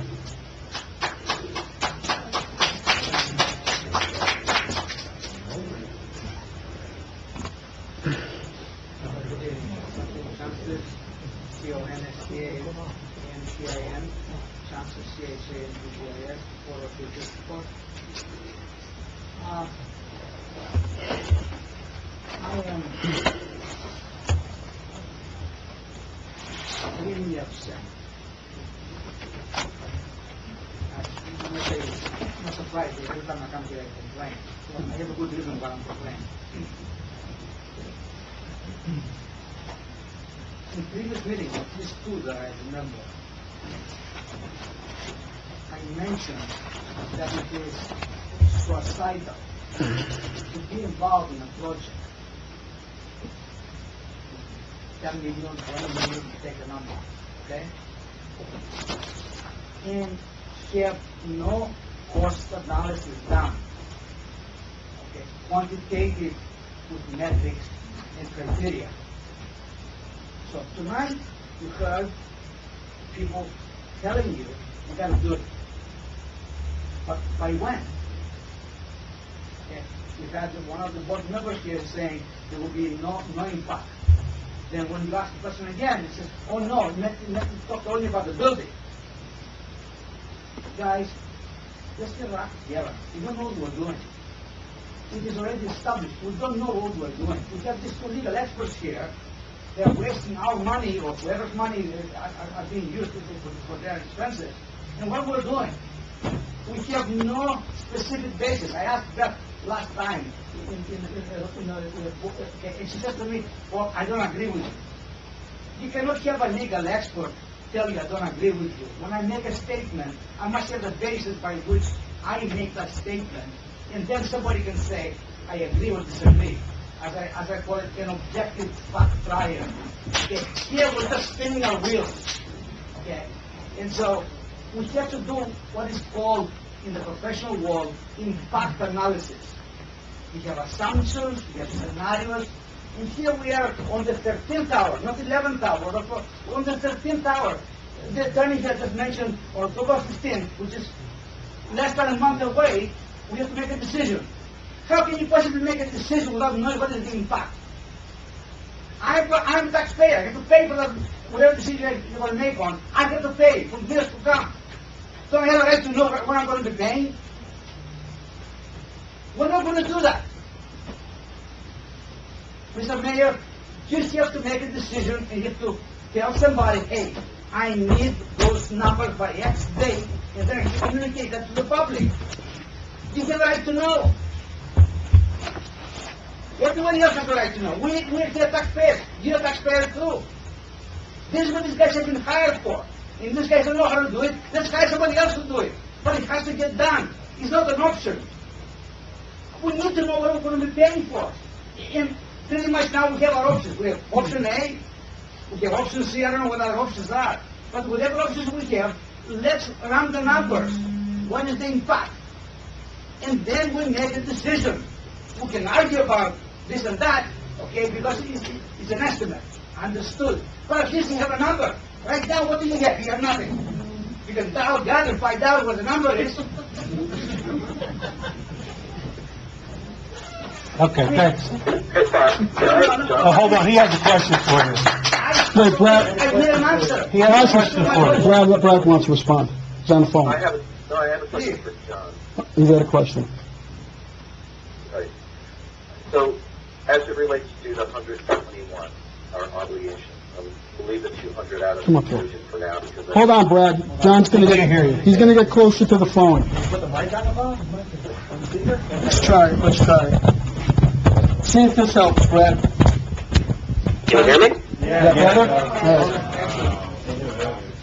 To that technology.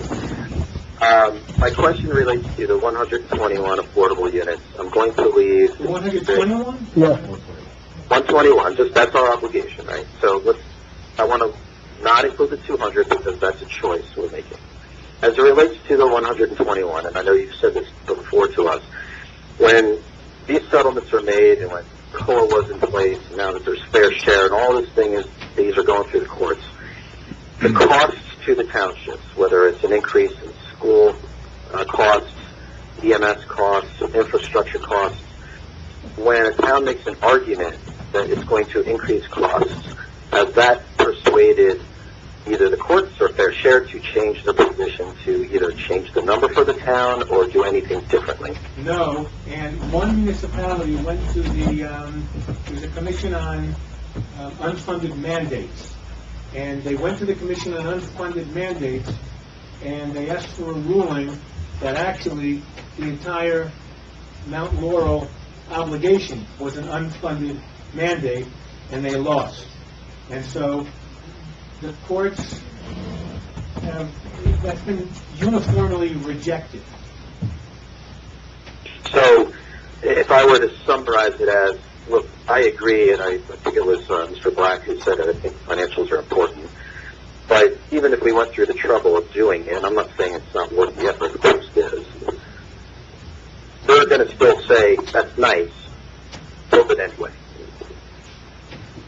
I'm not advocating on behalf of Mr. Black. I want you to understand that, but I believe what his point and what he was asking was, The market rate. right, that the analysis be done between the extra 200 market units versus not having the extra 200 market units. And having that on one end of the scale, on the other end of the scale, the bonding thing, something like that. Yeah, no, and I agree with that. I think that's why when I started my question, I said, let's leave 200 off, because it's a separate analysis. But for the 121, I just want the public to know that even if option A was still on the table, 121, that it falls back. The 121 all on Dumont, if it fell back to that, we could do all the analysis in the world. It's not going to persuade fair share of the state to change their position at whatever additional costs. We got you, Mike. Are you talking about the market rate? Right. Yeah. He's talking about the market rate. Got it. All right. I still think it's important for the public to know that even if you ran the numbers, even if you can make an argument that the affordable housing is going to do it, that they're not going to change their position. I'm not asking that, Brad. I'm asking to understand the financial impacts of the two scenarios that are being put forward. So let me ask this, I want to just make sure because I think I hinted towards that once before, not at this being another meeting. You want to know if it's cheaper, that's what we're all looking for, cheaper, right? To be clear. If it's cheaper to build all 121 out here and suck up the bond, or if it's cheaper to build the 200 and absorb the cost of the extra 200. Is that... Honestly, what I like is just full transparency of the number. I want to see what it is, and whatever we're deciding on. Look, you could say, we just discussed about the school. You know what? It's not. You talk about... It's not free, obviously. No, there's a fixed cost at the school. That could be absorbed. It's a variable cost you have to worry about. That's what's going to bite you in the butt. That's what I'd like to understand. When you're adding another 250 homes, it's the variable cost you have to worry about. The cost per high school, the cost per police officer, the cost per fireman. The variable cost, which you're going to kill by. You're going to get killed by. Okay. So that's what I'm talking about. Let's agree. And it appears we're in agreement that we need to get this analysis complete, correct, Mr. Mayor? Yes. Okay. So, you're in charge yes? So, Well, I'm not a strong mayor, let's remember that. I'm not elected mayor, I'm elected committeeman, then they elect me mayor. you give me the power. Okay. So, by when is it realistic for you to have a complete written report about the impact? I know, they got, Obviously, that has to be done before we make a decision, yes? you think we could have Beth and John Mooney talk? And she can give him numbers, what she would know, or... Call her tomorrow. Okay. You don't want to answer for her. Somehow, this has to be completed, folks, before we make a decision on October 15th, which is of that day, okay? Okay, so now, you said November 15th, then you said October 15th. How long? Okay, so, my next question, which I asked at the previous meeting around the new board, and our expert here is cutting off. So I'm going to ask it again, because I did not get my question answered.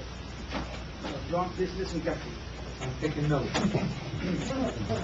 I asked, what is the legal basis by which the owner of the tower property can object for us implementing our plan?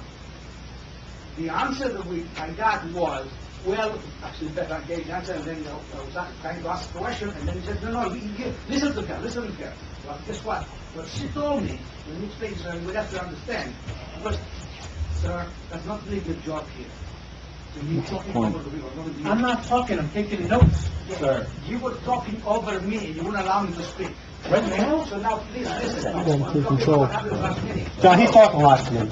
Finish your question, let's... My question was this: what is the legal basis by which the owner of the Dow property can object, which means it really blocks us from pursuing option C?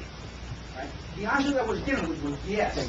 Can I answer something? No. The answer, or you want Can you just ask the question so we can get an answer? I want to finish. I just want to finish, ask your question now. Let's get away from all the friendly. So the point was simply this, okay? If there is a legal basis, which I don't know, I'm not a legal expert, I believe there is, but if there's a legal basis, we need to know, because otherwise we're wasting our time pursuing option C. Because apparently, the owner of... Okay, you're asking questions. John, go ahead. Can you answer? He's done. Well, he wants to know what, You're done with the question? yeah, what's their argument? My answer Okay. is I can't answer that question in public, because there's representatives from Dallo here, okay? I will not answer that question, because I have to be prepared if the township, if Fair Share goes along and says that the site's reasonable, they're gonna file an objection in court. I'm gonna have to defend it. There's no way I'm gonna tell you what I'm gonna say in court ahead of time. It's not happening. That's why I cut you off last time. I'm telling you, you're not getting an answer out of me. Do I have an answer? Absolutely yes. Am I telling you or anyone in the public? Absolutely not. I tell them in closed session. Okay, so let's conclude then. So then, we have a plan, a viable, realistic, reasonable plan to pursue option C, which includes a possible objection by the owner of Dow. That's correct. Okay, I'm okay with that. That's correct. Thank you. Thank you. Anybody else? Brad? Just going back to some of Beth's studies. Brad. Brad Russo, 260 Conway. I remember a reference Beth made to the Princeton studies. There were lots of questions about option A, option C, how many kids we're producing. It's kind of counterintuitive to a lot of people. I think a lot of people that have joined now from option C weren't present for those. But with Beth, and Beth's not here, so I don't want to speak for her, but what I recall was option A, even with the 121 units, but all affordable, low-income rental, would produce more children in our schools than option C, even though there's more built. So I think I know it sounds counterintuitive, but that was the study, I guess, for the amount of kids that are housed. So how would you understand the plan for the Because they're not rental. They're included.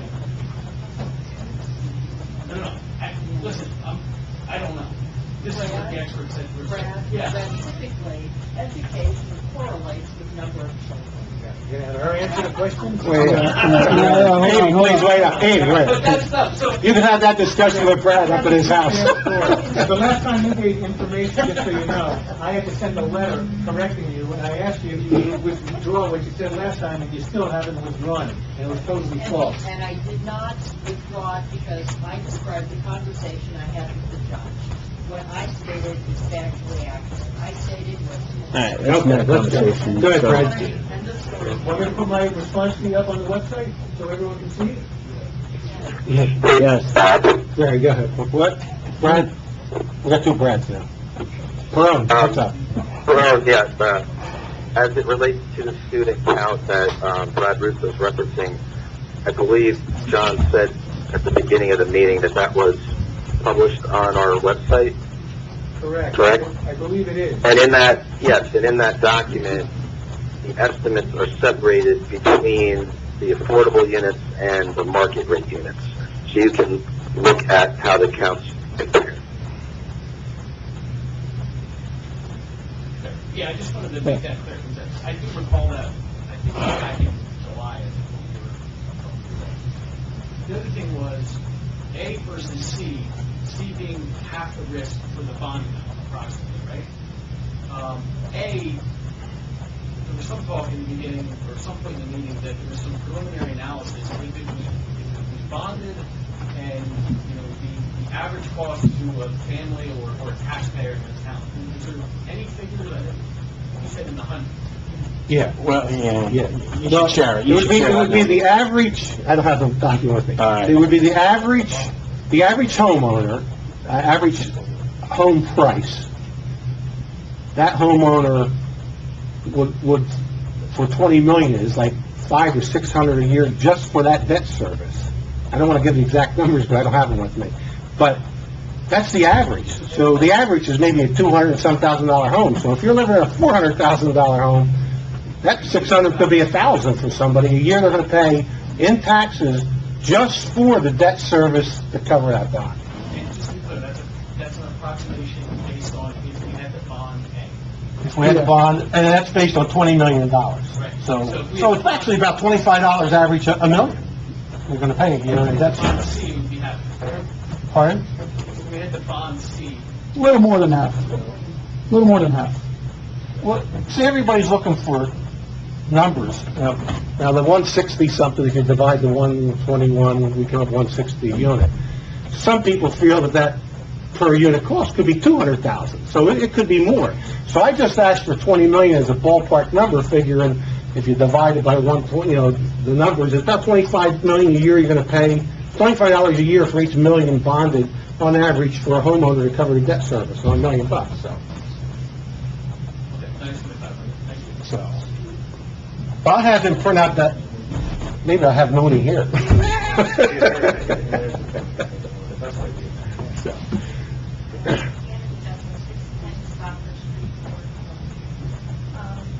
The 71 units on 4 months will have to be rental.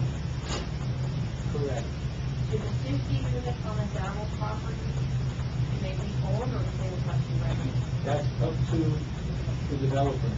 Okay, so you don't have to be rented. Correct, they can't, put it this way, they can't be restricted to one or the other. Okay. And I think an important point is that those 50 affordable housing units, plus the 200 market rate homes on the Dell property, do not necessarily have to be built, just the zoning. That's correct. So, I guess by assuming that those homes that are built will kind of take up a horse Well, we're trying to play by the rules, play by the rules. Right.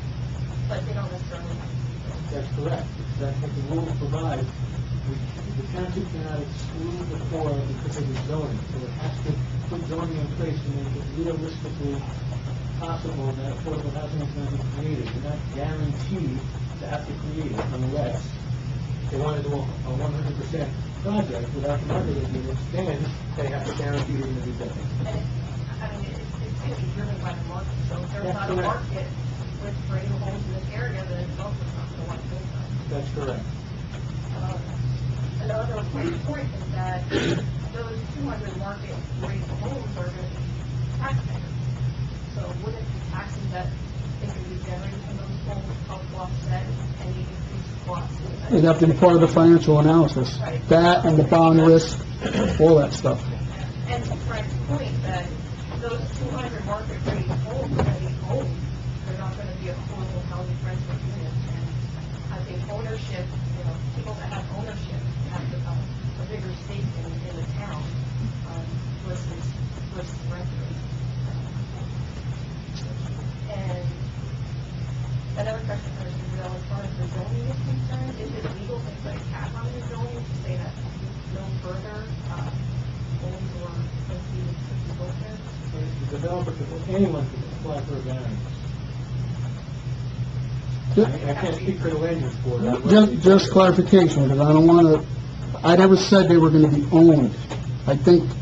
John had to say that, the market rate. I said before that you can't restrict it Yeah. to owner or rental, but the question I thought was, can you put a cap on how many, if no more units can be built? Wasn't that the question? No, I just want to, That's what she asked. I just want to clarify that the market rate, though, right? You were asking about the market rate to own, that they don't bring? Yeah. So I never said the market rate were going to be owned. The market rate, I don't know. John, you tell me. Do they have to be owned? No, I said, you can't legally restrict Right. them to rental or market. But again, I didn't get your question. I thought your question was, Yeah. I understand. Oh, okay. Don't think you restrict. Your answer sounded like you were talking strictly about the board of some sort. Oh, no, I meant all. All right, all 250. Right, and to answer that, this I want to be clear. and the ordinance is going to say a maximum density of 15 units an acre. So the ordinance is going to say the maximum, 250. But anyone has the right to apply for a variance. But Oh, the Randy, planning board would have to. well, not only will they have to approve it, but again, I'm not speaking to the land use board, but first, for a density variance like that, it's a variance. So forget about the test of showing why it would be a special reason, why it would be a good idea to do that, but the applicant has to satisfy the negative criteria, which is there can't be substantial impairment of the intent and purpose of the master plan and zoning rules. It would be almost inconceivable to me that after the land use board adopts a housing element fair share plan that says 250, and then they adopt an ordinance that says a maximum of 250. I've been with the board attorney for a while. I can't see them agreeing to grant the variance, which would be, by definition, inconsistent with the housing element fair share plan and the ordinance that they just adopted, even if it was 5 years later or 10 years later. But the applicant has the right to apply for them. And I just want to share with everybody an article that just came out on NJ.com today. And the article title is Enrollment is Shrinking in 17 Watertown School Districts. And it ranked the 17 school districts, and actually Township was number 2. And Number 2 on the most decreased enrollment? It was student enrollment change in grades K through 2 since 2011-2012 school year is at 166 less students, which translates into a 32.5% decrease in enrollment. Since the 2011-2012 school year. So, One other thing to consider is that the school district was looking to merge with Bloomsbury to take on more kids, too. So I think probably the concern with the increased number of students that we might incur from this affordable housing issue. With that being said, probably would be a new point, being that 32% enrollment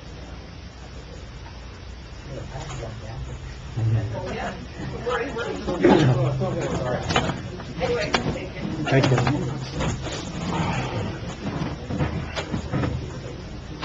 Joe Van, 21 Red Ball Plains, New Jersey. I have a question about Plan C and the market rate inclusionary homes.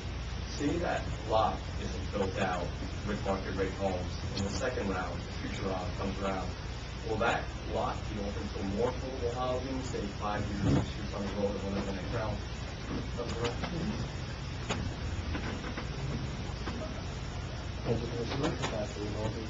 No, can the density be any more than 6 to an acre? It will come down to density, right? What is that? But the question, I'm interpreting the question as saying, when we get to the end of the third round, which is 2025. Right. If the site's not built, what happens for the fourth round with the fact that that site's not built?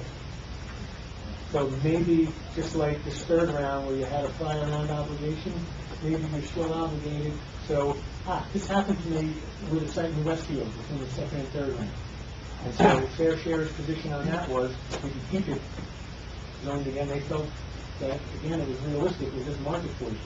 And we had to deal with the fourth round, but because it wasn't built, we didn't have to go out and find a new site. But I can't speak to what may happen in 2025, but I can tell you that's what happened in Westfield and Union County.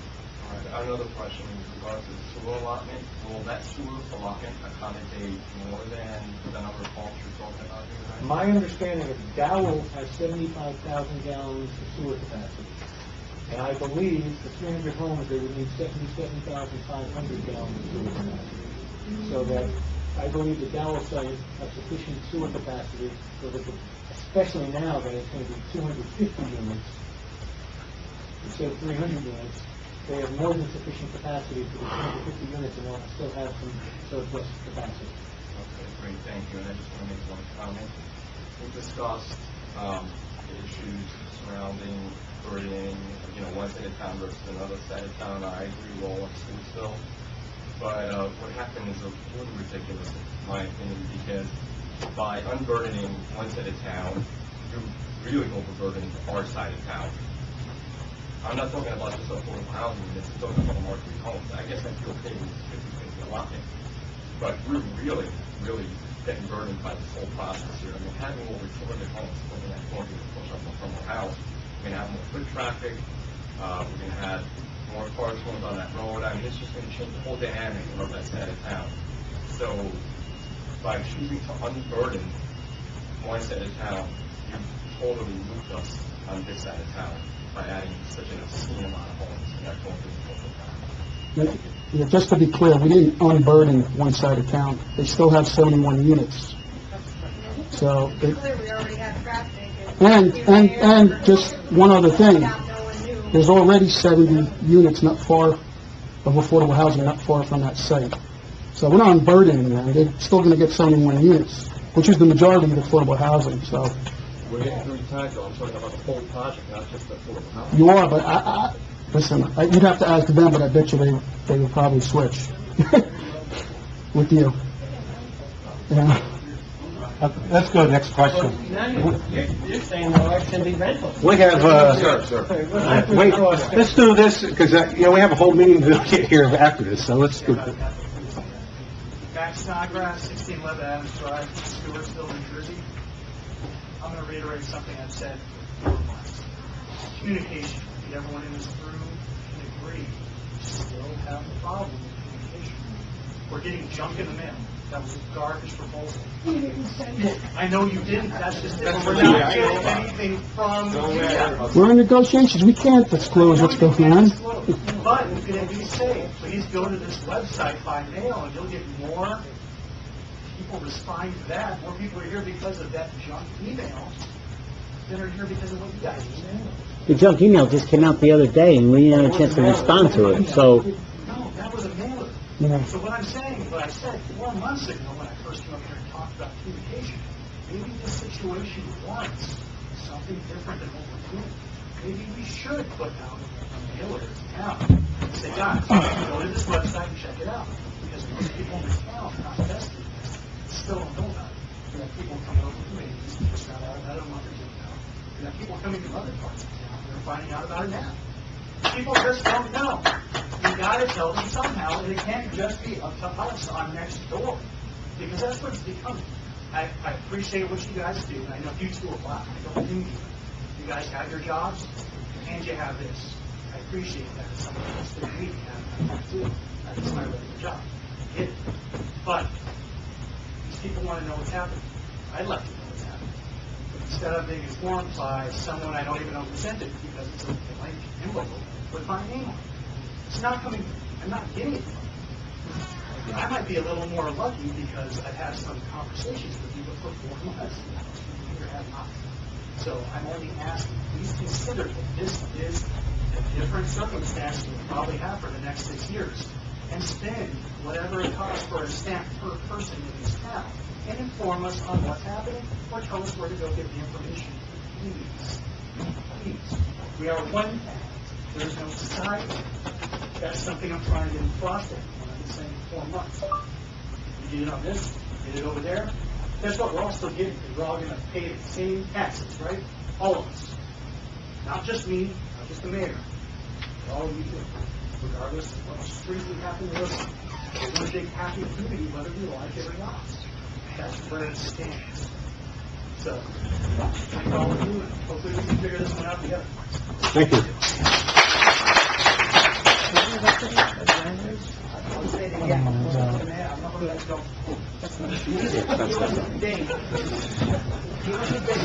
I can't give you a date tonight. So that's your answer. Jesus. I heard you, okay? I heard you. No, you're not up at the podium. You had your time. I'm done. Okay? Anybody else want to come up and talk? Thank you for Make a coming. motion to close the public comment. Hey, you making a motion to Yes. close? Anybody want a second? I'll second it. All in favor? Aye. Thanks for coming. I need a recess. Yeah, I did too. Yeah, I could use So that's 10? Yeah. Yeah, and Listen, the meeting's not over. the meeting's We're just not getting ready. over. No, yeah, the meeting's not over. We're just done with public comment. See you, Brad. But there won't be anything else on this tonight. Brad, I'm hanging up. You there? Back in You good? session. All right. So, are you giving me the floor? Okay. So, John, while we're back in session, one of the residents asked to be added to the ad hoc committee that's dealing with the ordinances. Okay, so this is the So, yeah, ordinance for the right. MF1, MF2, and the RFQ. Yeah, one of the residents along the Beatties area that's interested in the doubt. All right, hold on. Did you mention RFQ? Was the RFQ already done? Nope. Is that committee going to still work on the RFQ? Correct, but in my humble opinion, it's up to you. But I understand why you wanted residents to do the ordinances, Right? but the RFQ, in order to be able to meet and have things attorney-client privilege, you can't have residents on it. For the RFQ, there might be some attorney-client privilege things. For the zoning, All right. there wasn't.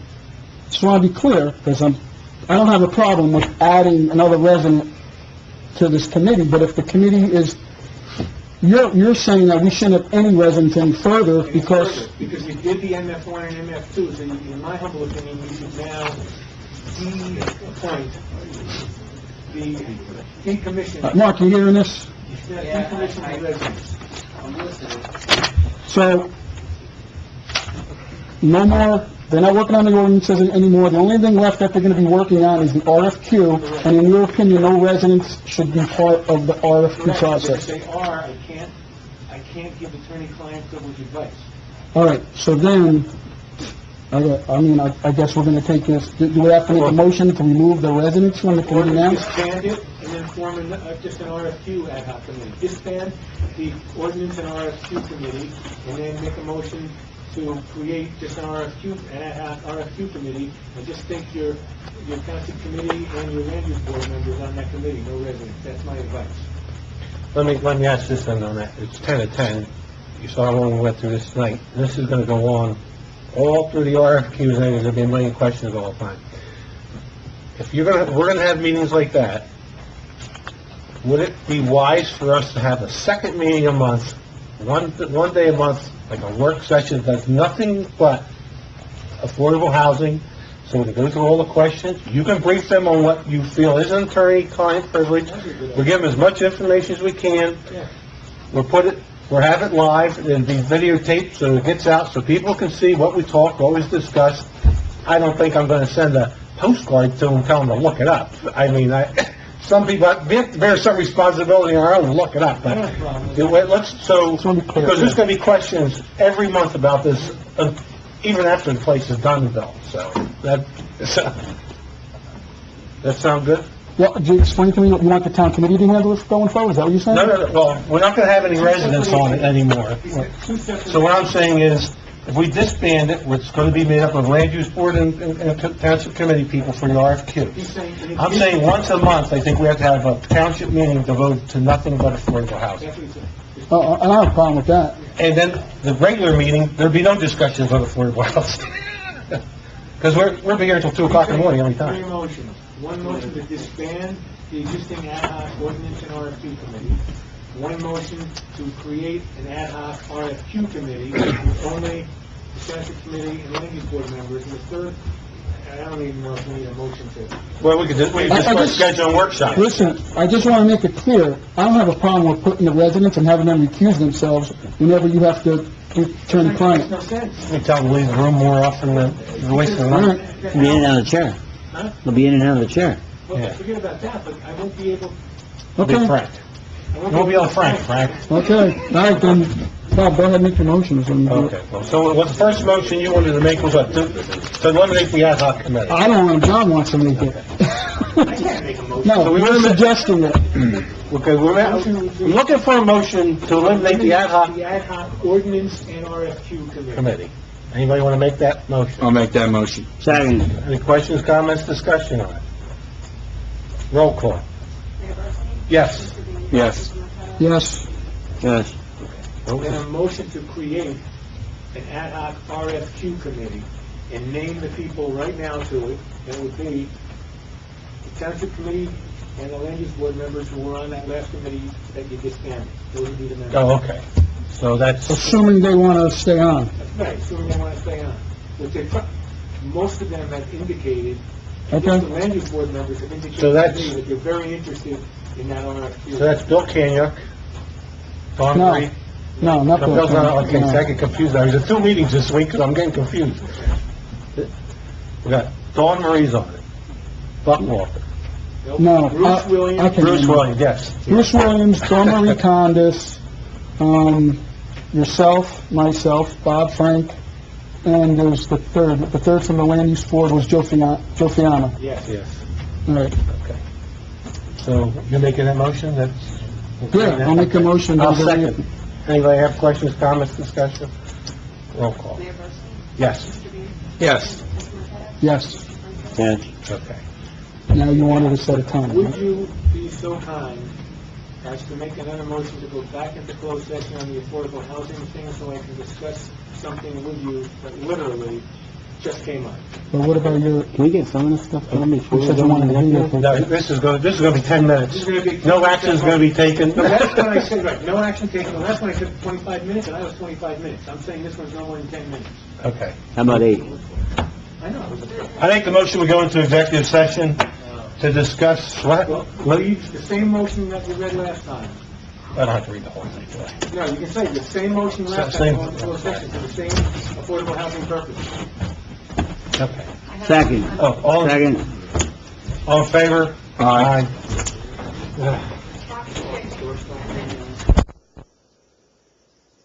Make a motion? I'll make the motion. Second. All in favor? Aye. Okay. Who was the second, right? I second it. It's fine.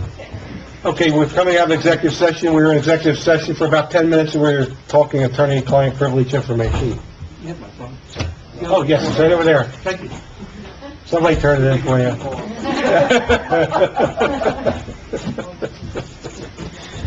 We sent out a text phone, you're in favor of option D.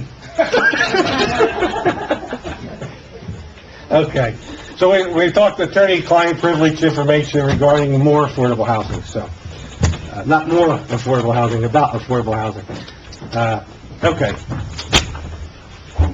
We need, what's that? Oh, yeah, we're gonna go out of order there. We're gonna have, Mary Ann, Marqueta's gonna come up and give a brief, thing about Community Day, because she wants to get out of here too, so.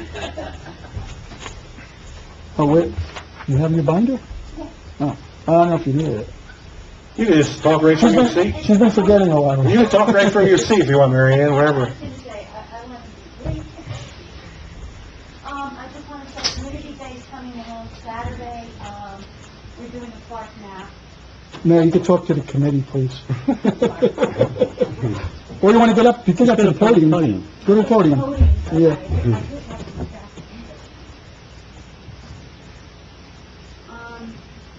Saturday, we're going to be working on the park map.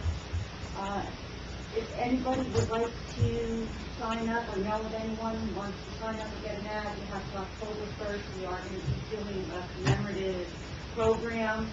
And I've personally been to about 20 different businesses in town. I've gone in and given them in responses. I've gotten promises from people who haven't quite signed up yet, but I've also got, we'll have covered balloon ride, sponsored by Community Day. We're having, we are having a simulator like we had from last year, but we're not going to be charging anyone.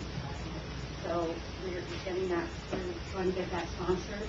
We've got bubble balls that we're getting sponsored by Boosters, are sponsoring big giant, they look like dumpster balls.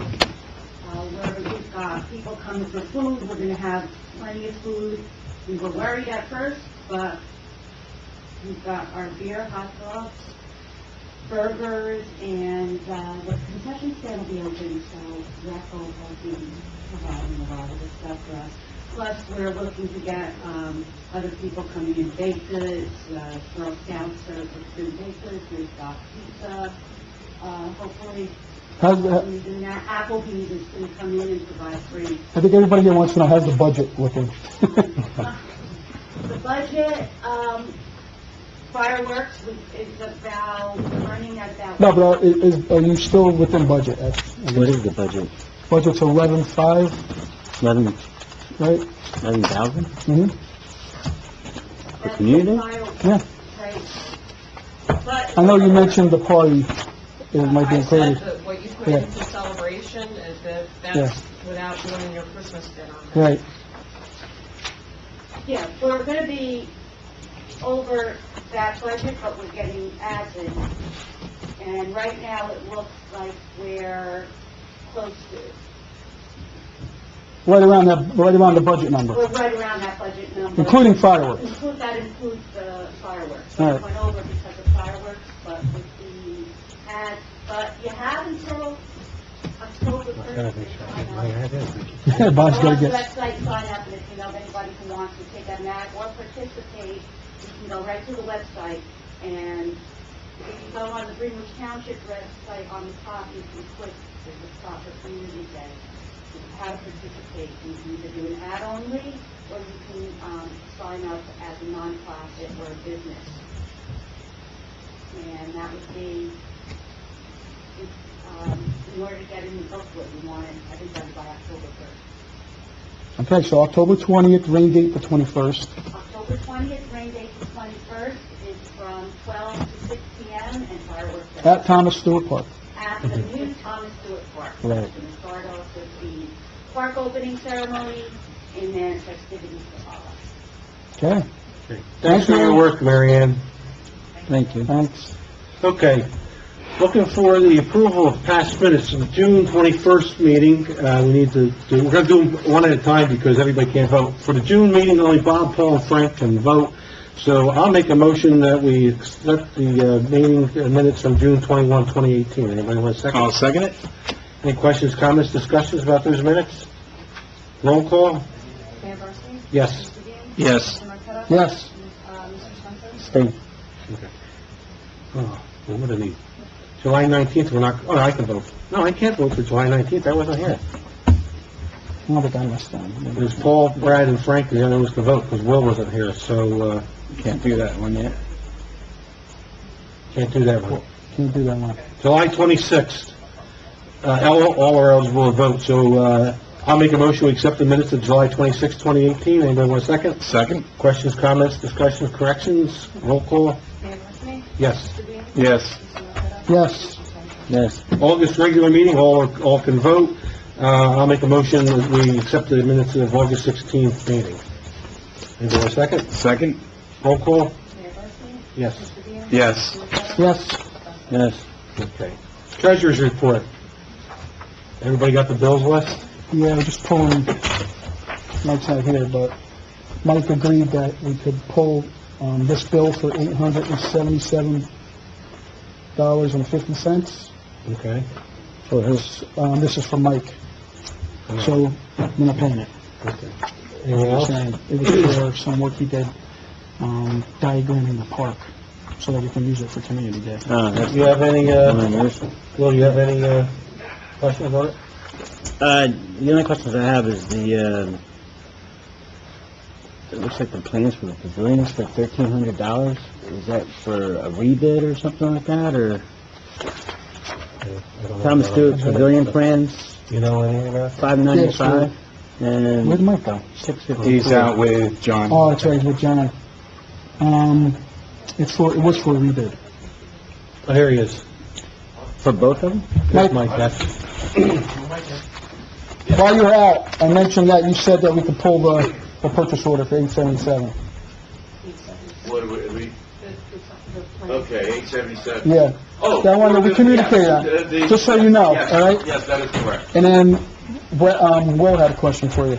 The two bills for Thomas Stewart Pavilion for $1,300. No, there's one. There's two. No, I don't think so. 0091 and 0094.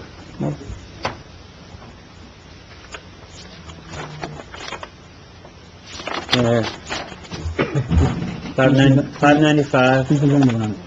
595, I can explain, that I'll tell you. And what's the other one? 0094. What's the bill? Hold on a minute. For $654.10. Can I look at it? Well, Yeah, right here, New Jersey Advanced Media. Thomas Stewart Pavilion Legals after advertisement. Oh, yeah, that was the That's not bad. rebid, cost of the rebid to put the advertisement. Oh, okay. Oh. That's the $595 one. okay, so that one's not mine. It's just 595? Is that what you're questioning now? Yeah, I don't know if Okay, it's you or that's not. fine. I just want to make sure we're talking about the same thing. Yeah, no, I don't know if it's you or not. No, the 595 is. But it's one bill. You said two bills, so. Well, that would have been to the $650 and He needs for his. Oh, it's not listed under you. Right. Oh, I'm sorry. I thought you were questioning, sorry. No. That's why I was like, what the hell? 595, I'll explain. It's a rebid for the pavilion. As you know, I have not billed you for months now on anything with the pavilion, and obviously we've been spending a lot of time, with the park, excuse me. However, Wait, no, hold on a minute. My apologies. It is under you. So it's the rebid then for the... yes, it's the rebid. Okay. So, okay. No, I looked at the wrong thing. so you're good? Yeah, I'm good. Anybody else have anything? So I'm looking for a motion to approve the September bill list with the exception of the $877.50 bill from Finelli Engineering. Anyone want to make a motion? I'll make the motion. I'll second it. Any questions, comments, discussion? Roll call? Yes. Yes. Yes. Yes. I don't know if anybody noticed, but good job to Joe, because I think the electric bills are way down since he did the... I have fixed it. Yeah, you know what, I didn't pay that close attention today because, Right away. I saw a little drop last month. Tax collector's report. Everybody had a chance to review the tax collector's report? Anyone want to make a motion to accept the report? I'll make that motion. Anyone want a second?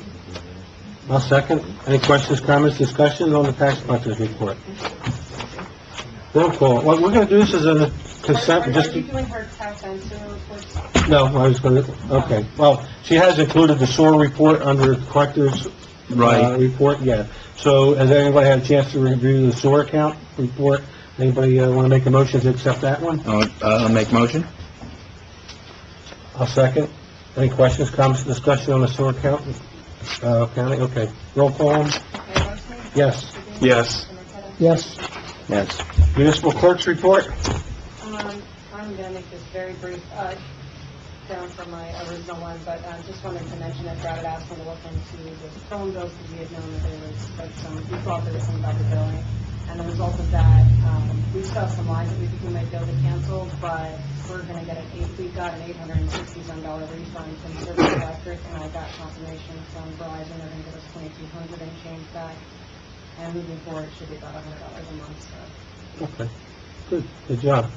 Thanks, girls. Ladies. Okay, municipal clerk's report. Oh, yes, this is it. Police department report. Rich? Okay, real quick. Monthly report, 8 errands, 10 calls for the month of August.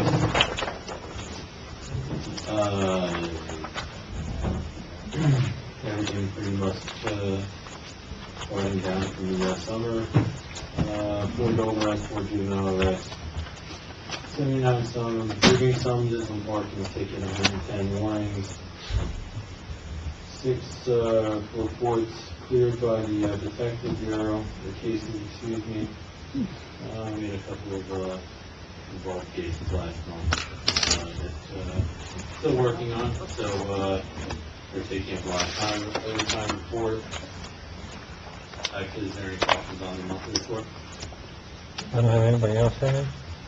No. Overtime report, we're at, this figure is not including the overtime jobs that we're doing for the water main project because they pay the overtime for that, not the township committee. So I think we're all up to date, I believe, on their payment that they paid us for everything. But our regular overtime was 13,000 last month, 13,471. Lower than the last year's, which was 18,054.52. We are running about 42.95% down in overtime from last year. Good job. Good job. Thanks. Thank you. I'll make a motion to accept the police department's report. And Second? Second? I think we'll second it. Oh, you made the motion. Yeah. All in favor? Aye. Any opposed? Motion to go back into closed session? Yeah. right How now, long you gonna think? Yeah, it was 10 minutes last time, it'll be 5 minutes. listen, can we get something done first before we go back in closed session, so that way we're not here till midnight? You're paying me to be here, let's not... Yeah, no, we got the chief done. Let's do this real quick. We got a 4-hour minimum, right?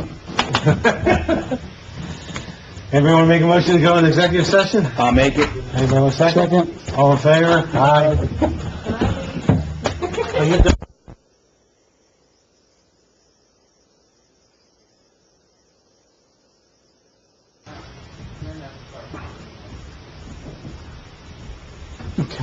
Okay, I need a motion to come out of executive session. Anybody want to make that motion? Make the motion.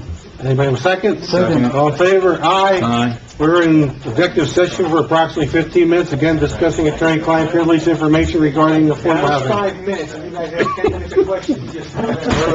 Okay. Okay. Public Works, Joe, and I normally don't ever say this to you, but quick.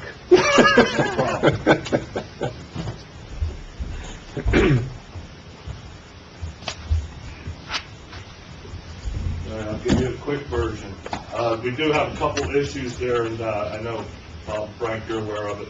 The sewer pump station, the alarm thing. I got one quote, working on a couple others, because right now we're using telephone lines, and I looked up on the bills, and them 2 telephone lines are costing us near $95 a month. There's other options, cellular and other equipment and updates and computer-based stuff that the alarm system can send out text messages along with phone calls and emails. Right now, phone wires go down out there, nobody's getting alarms because it uses a dial-out tone and the phone line, then it sends the number out. So I'm waiting for a couple more quotes on that and that stuff there, and we'll figure out the prices in between that.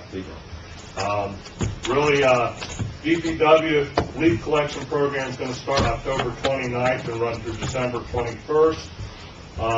We'll be wrapping up the lawn debris and stuff by the end of the month here. Township cleanup is set up for October 12th, 13th. The Green Acres sign has been installed at the Amy Farm. Also, that storm drain in that detention area out behind Daniel Drive Homes is working.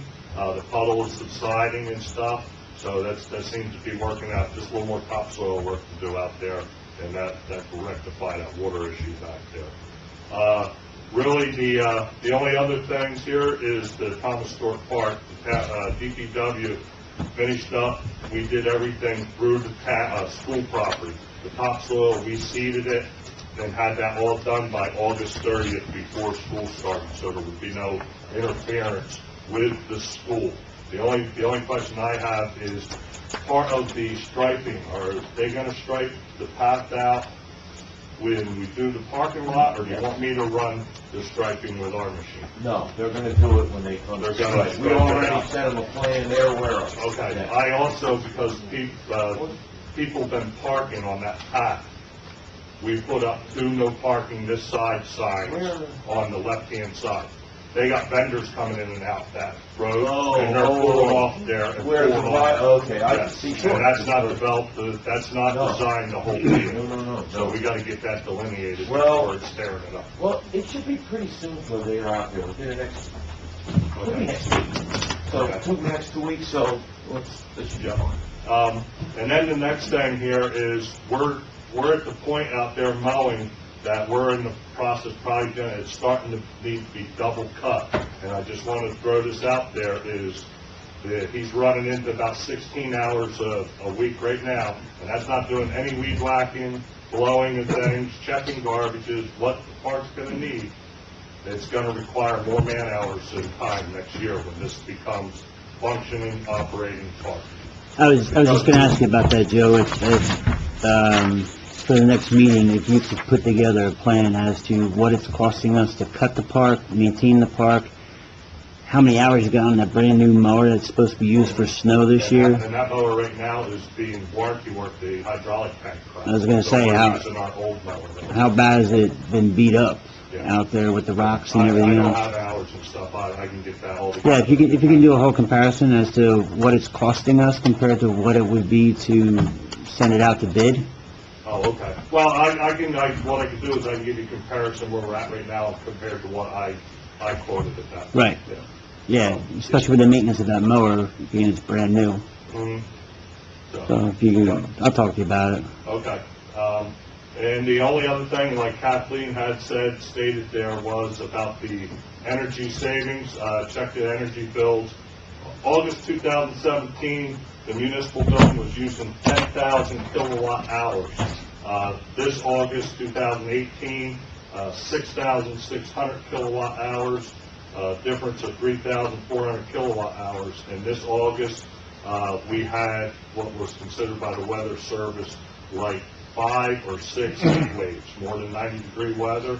And all last year, we only had that many. We're up to like 13 this year. So there is a definite savings with the air conditioning, the LED lighting, the automatic light switches and stuff like that. That's it. Good job. Thanks, Joe. Thanks, Joe. And the Daniel Drive residents did contact me, said you did a great job, looked good, and was very happy with it. You're just waiting to see if it worked. Well, it's gotten used already. Okay, thanks for that. Committee reports, anybody have any committee reports? The only one I have is, animal control. She wasn't able to send in a monthly report because she has a family illness going on. I do have the incident report for the dog incident. If I could, before any committee people give this out to the public,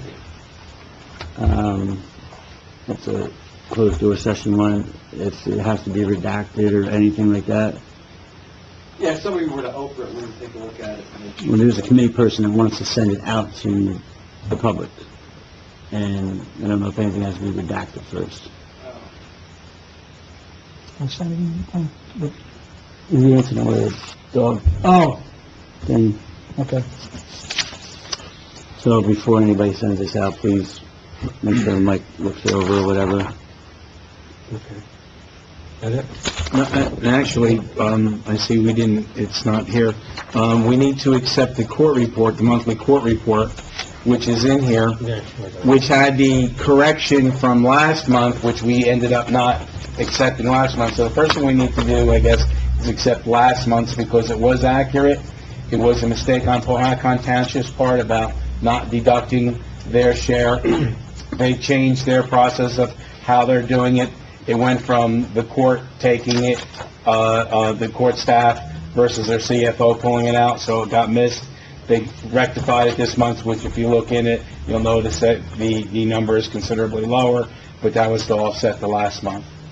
So I'd like to make a motion to accept last month's court report and this month's court report. I'll second. Any questions, comments, discussion? Nope. Roll call? Yes. Yes. Yes. Yes. Anybody else have any reports? No, we took care of one earlier. Professional reports. Mike, super lightning round. Doctor, we're on the same page. Okay. I know I didn't get the report out until yesterday, but obviously we had it yesterday, and I think the highlighting that we've been doing, I hope it proves helpful to you guys too when you look at it. So try to look at the new stuff, if you will. There's a lot of, of course, a lot of repeat items and so forth. Let's talk about two major topics of conversation. Park and the water main project. Okay, the park. Park is moving forward, some days a little quicker than others and whatnot, moving along. Topsoil was brought in and spread today. Tomorrow it should be finished. There's a lot of moving parts out there. I'm trying my best. I've been out on site quite a bit lately, actually, and I can't tell you how great it's been with having Joe and having him help. I mean, 2 points for Joe, 4 points. He's been terrific. Sampson didn't even ask for money this month. There's obviously still open items in his contract that aren't completed yet. The top course pavement was done. The seeding contractor, we've met a couple times, they're supposed to be out there next week doing their work. The landscaping contractors are going to be out there either next week or the week after that, planting all the trees and shrubs. The line striping contractor, again, all these are through the co-op, the weather's got him fouled up too, but he can't come out until the topsoil is spread and that's done. So, again, there's moving parts all over the place, falling into place, I think. And I'm still very confident that the park's going to be looking real nice come Community Day. From my lips to God's ears, I know we all hope. I got some quick questions for you, Mike, in reference to that or everything. What are you doing about the water issue in front of the concession stand where the concession stand and the parking lot meet? Okay. 4.5 feet. Well, that's because that area is just big. It's not because of the grading. It's V's in the middle, right there. What V's? Where you have the concession stand, and then it comes off the sidewalk. The pavement V's to the middle, where the two little the islands are. Right in between there. Well, the other day when it was raining, it's hard. It's absolutely brutal. And that was one of the areas we focused on today. We shot the hell out of that thing. When I say, with survey shots. There's pitch.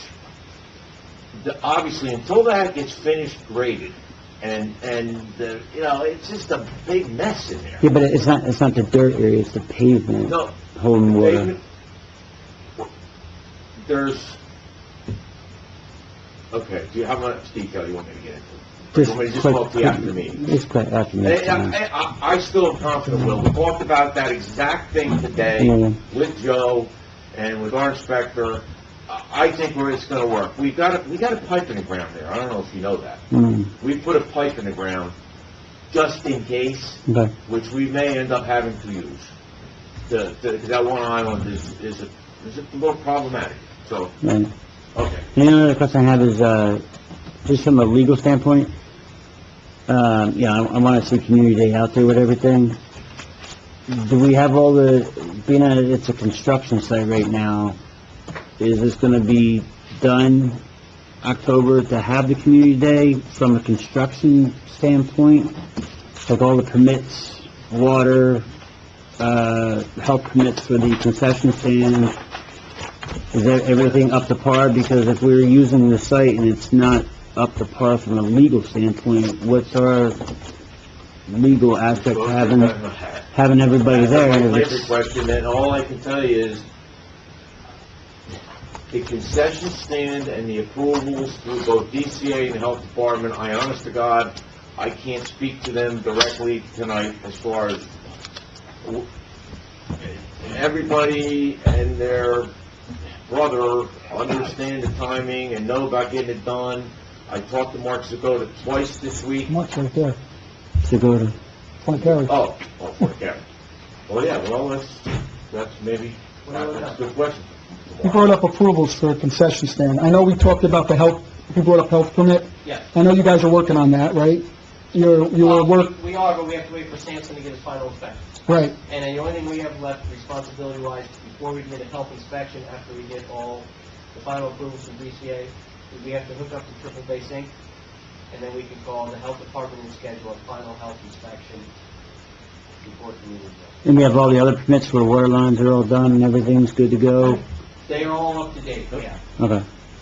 Like I said, just from a legal standpoint, is it, because it's still a construction site, Well, I think if there's contractors, dangerous, obviously there's a condition of dangerous, you'd want to have it somehow set cordoned off or something, but if it's just that the concession No. stand's not ready, if you're not using it, you know, as long as nobody's With access, Right. I don't think that's going to be the issue. Worst case scenario, we get a temporary health permit like we always do for every community day, that's all. yeah. No, I just, like, from a contractor standpoint, I'd like, being that it was still under construction with doing all the other stuff, just make sure we're... Well, the plan is- It's a- you know, somebody could always say, well, you had community day, and this happened, and that wasn't my fault, because I did it right the first time. That's and what I'm I asking. filed thing. That's always a concern, but, you know. Yeah, as long as everything's good to I don't know if go. I want to make any more comment beyond that, but. Right, no, that's all I'm asking, just as long as from a construction, that Yep. we don't get ourselves in a jam. That's it. Okay. All right. Any other questions about the park? There's a lot in my report about the park, so I can recommend you look at the highlighted site. Any good? More? Okay. Water main project.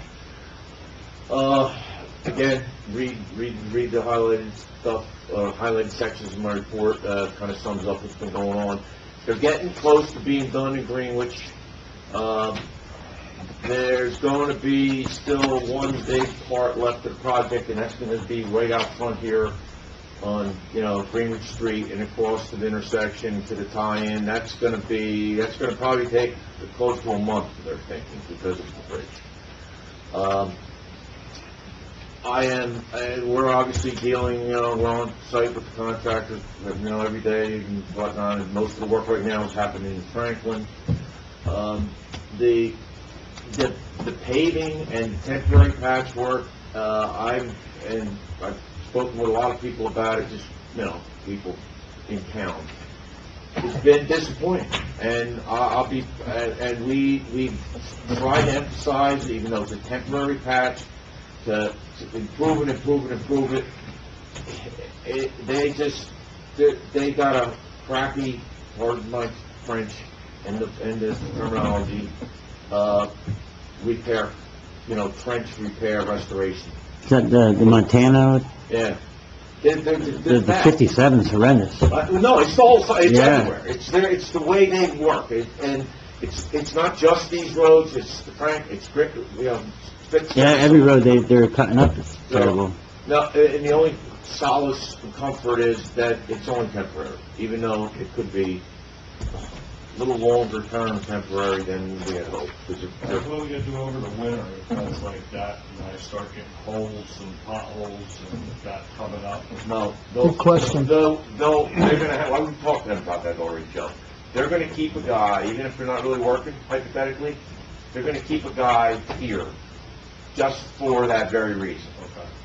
To accommodate the winter or emergencies. So, but otherwise, service connections haven't started yet. The hydrants there's a lot of hydrants in, not all the hydrants are in. And the project's gonna continue on for a while. It's, a long way from being done. So, and basically, the other items in my report are just the carryover and so forth. I missed, because I was out with John, the resolution for Dumont Road got approved, I assume, earlier? Not yet, we're gonna do that. We didn't get to them yet. Oh, that's after, okay, sorry. Pardon me. Okay. One other quick thing, Mike and I met with the, Thank you, Bob. guy from, Alex Lazorzak from the county road department. With the new library, they're interested in putting a crosswalk, a pedestrian crosswalk on Strikers Road, which is our roadway. They're gonna absorb all the costs. They're gonna pay Mike's engineering fees. He's gonna help design it. Be no cost to us.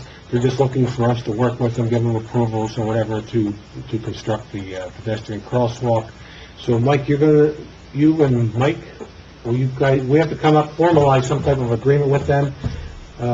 Do you handle that? And I guess Mike will handle it too as well? Yeah, They're paying for both mics? Yeah, they're paying for everything. Yeah. Yeah. They said they're absorbing the cost for everything, right? Yeah. Well, you heard, right?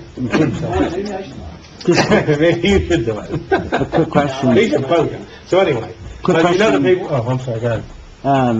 I mean, with the crosswalk on Strikers Road on 519, it's great. What about having them update the one on Dumont and 519 coming out of development?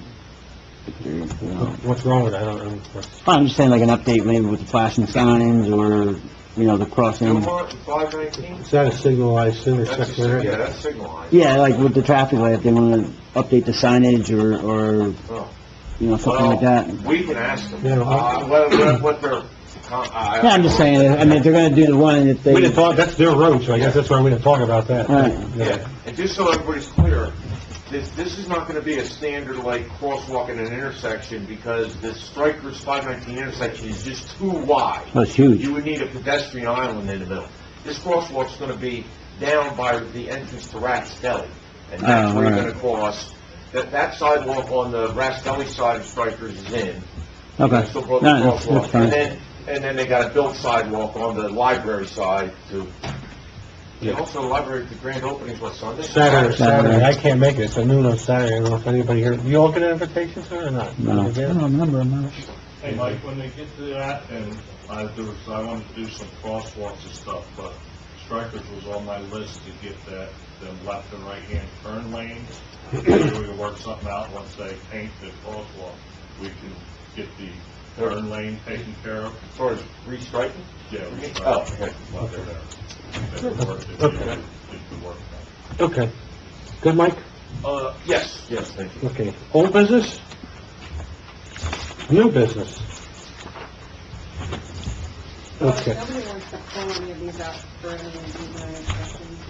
You can do all of the resolutions. Yes, always focus. Yep. Okay, 12A through 12L, Resolution 2018-68, on-premise 50/50 raffle, 2869, that fire department raffle, 2018-70, resolution to cancel It's actually still, stale, huh? that should be still checked. Stale check, okay, there was one of them that was stale checks.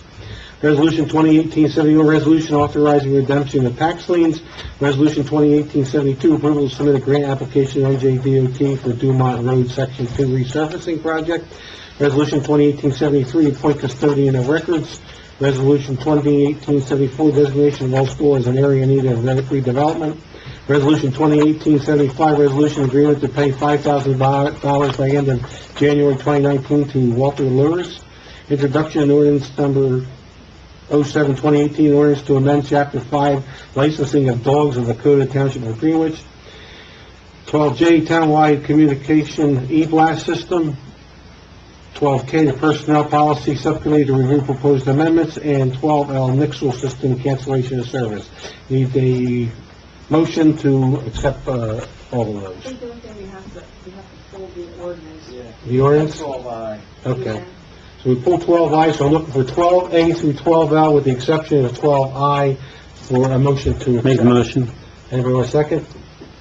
I'll second. Any questions, comments, discussions? One question? Yep. I'm not familiar with Greenwich Angels Education Foundation. I assume they're a nonprofit. Is there anything submitted to you about that? Yes. Okay. They provided everything that they needed. Fine. Introduction, oh, I'm sorry. No, and I'm sorry, 12J, townwide communication email blast system? That's that's a carryover for me from last. Right, but it's not a resolution or anything, is it? No. That's, We should be doing, I think, the vote on 12A through 12H right now. 12A through 12H, I'm looking for a motion to... Amendment motion. We gotta kill that motion first? You can amend the motion. Okay. Need an amended motion to accept, Make the motion. okay. I'll second again. Any more questions, comments, discussion? Roll call? Mayor Barsney? Yes. Mr. Dean? yes. Mr. Marqueta? Yes. Yes. Introduction to ordinance number 07, 2018, ordinance to amend Chapter 5, licensing of dogs of the Code of Township of Greenwich. Motion? I'll make the motion. Anybody second? Second. Question, comments, discussion? Roll call. Mayor Barsney? Yes. Mr. Dean? Yes. Mr. Marqueta? Yes. Yes. Well, Jay, townwide communication email blast system. Do you want to talk about that? Well, we brought it up last time. It's a way to, again, not my wheelhouse. I thought somebody else might be more of a, it's an opportunity, and I've talked to our IT guy, we can set something up, where the community could input their own email address so that we didn't have to do it, and whether it be weekly or monthly, I'm thinking monthly, we could put out information to anybody who signs up for it. Yeah, that's good. Can we put something on the website? It's a combination of multiple avenues of information. I know they were discussing about mailing. Just to mail the residents in the township, that's not counting envelopes, stuffing, paper, photo, the whole kit and caboodle. Just the mailing is like 23,470 just for the postage. That's not in the budget. We can't do that once a month, twice a month, 3 times a month. You know, there's no budget for it. It wasn't planned. And just, again, just round it off, $2,400 for postage. There's got to be a better way to communicate at this stage of the game. And I got to figure, we put out on the website that there's a new email. John Paul can set it all up. I didn't know if we wanted him in here to explain it. I actually re-talked to him again today. He's got to work with Cindy, right, to set it up. Well, no, that's the website. That part's easy. He's got to... He's got to set the database up and everything. Yeah, exactly. But he didn't make it sound like that was a huge problem. There's companies out there that actually kind of do it. Oh, yeah, a lot of places. Yeah, right. Yeah. So the point being is, then the residents, because I don't want Lisa or Jamie or anybody to have to be inputting 3,600 emails. So if they're going to want to be on the email system, there's going to be an opportunity for them to input it themselves, Yep. and then we can generate, obviously, a TC-approved message on a monthly basis and/or sometimes a weekly basis, depending. I'm fine with that. Okay? Yeah, Bill, I brought up in the previous meeting that I know Hellertown, probably a lot of other towns, actually subscribe to the Hellertown Twitter account. Phillipsburg does too. Does Phillipsburg have a Twitter?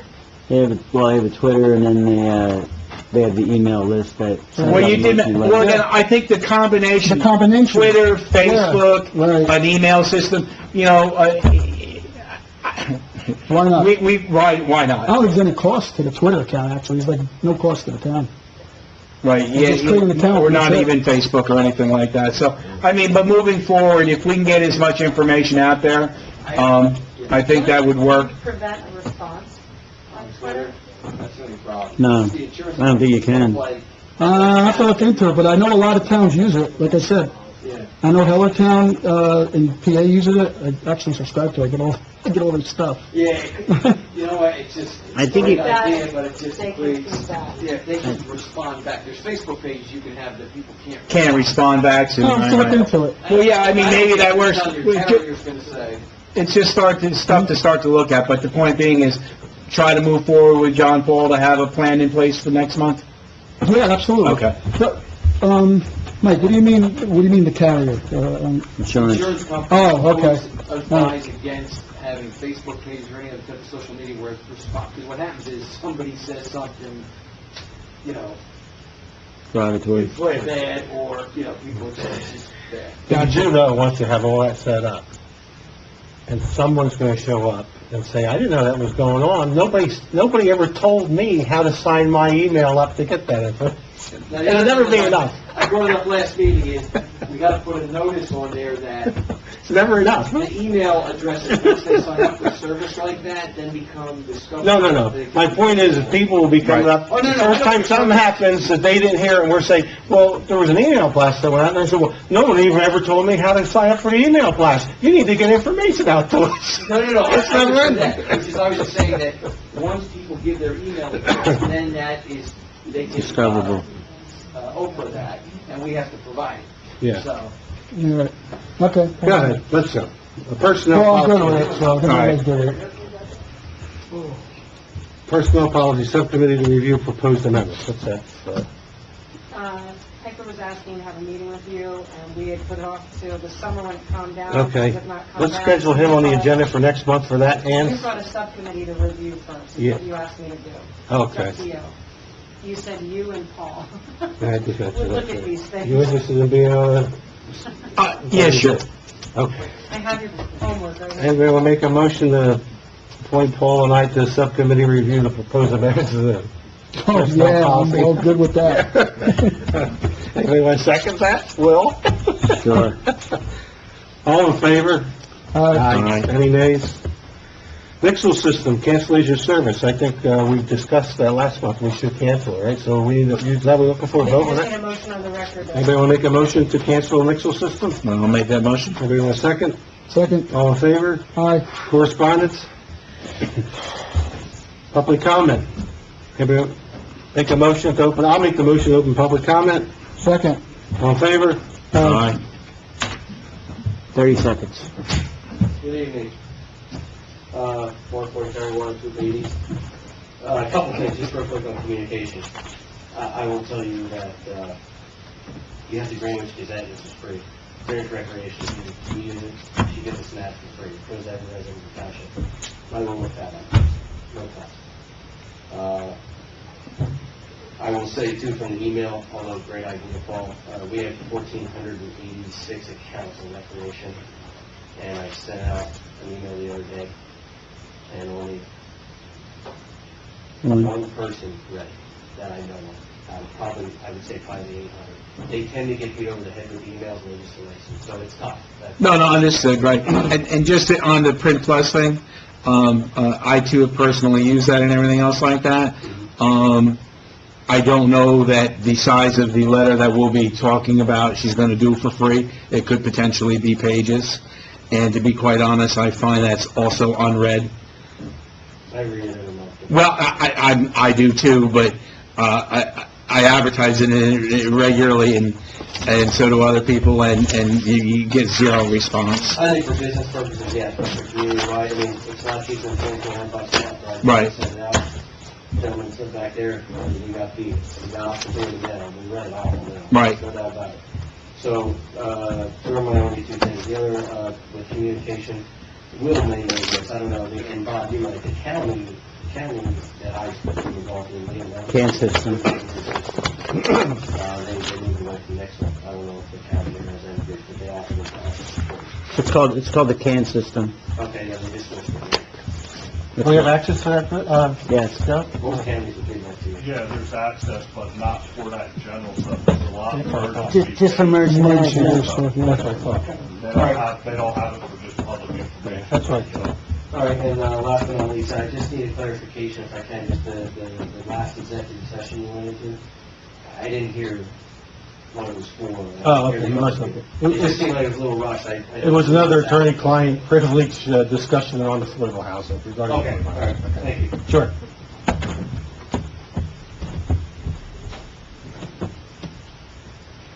Can I ask a question on affordable housing? Name? You guys state your name, though. So tonight I heard that option B in the letter that we got in the mail, we should discard it because it's garbage. It's inaccurate, it's not a plan. But then I also heard that, there's a correspondence back to the other attorneys to counter option B.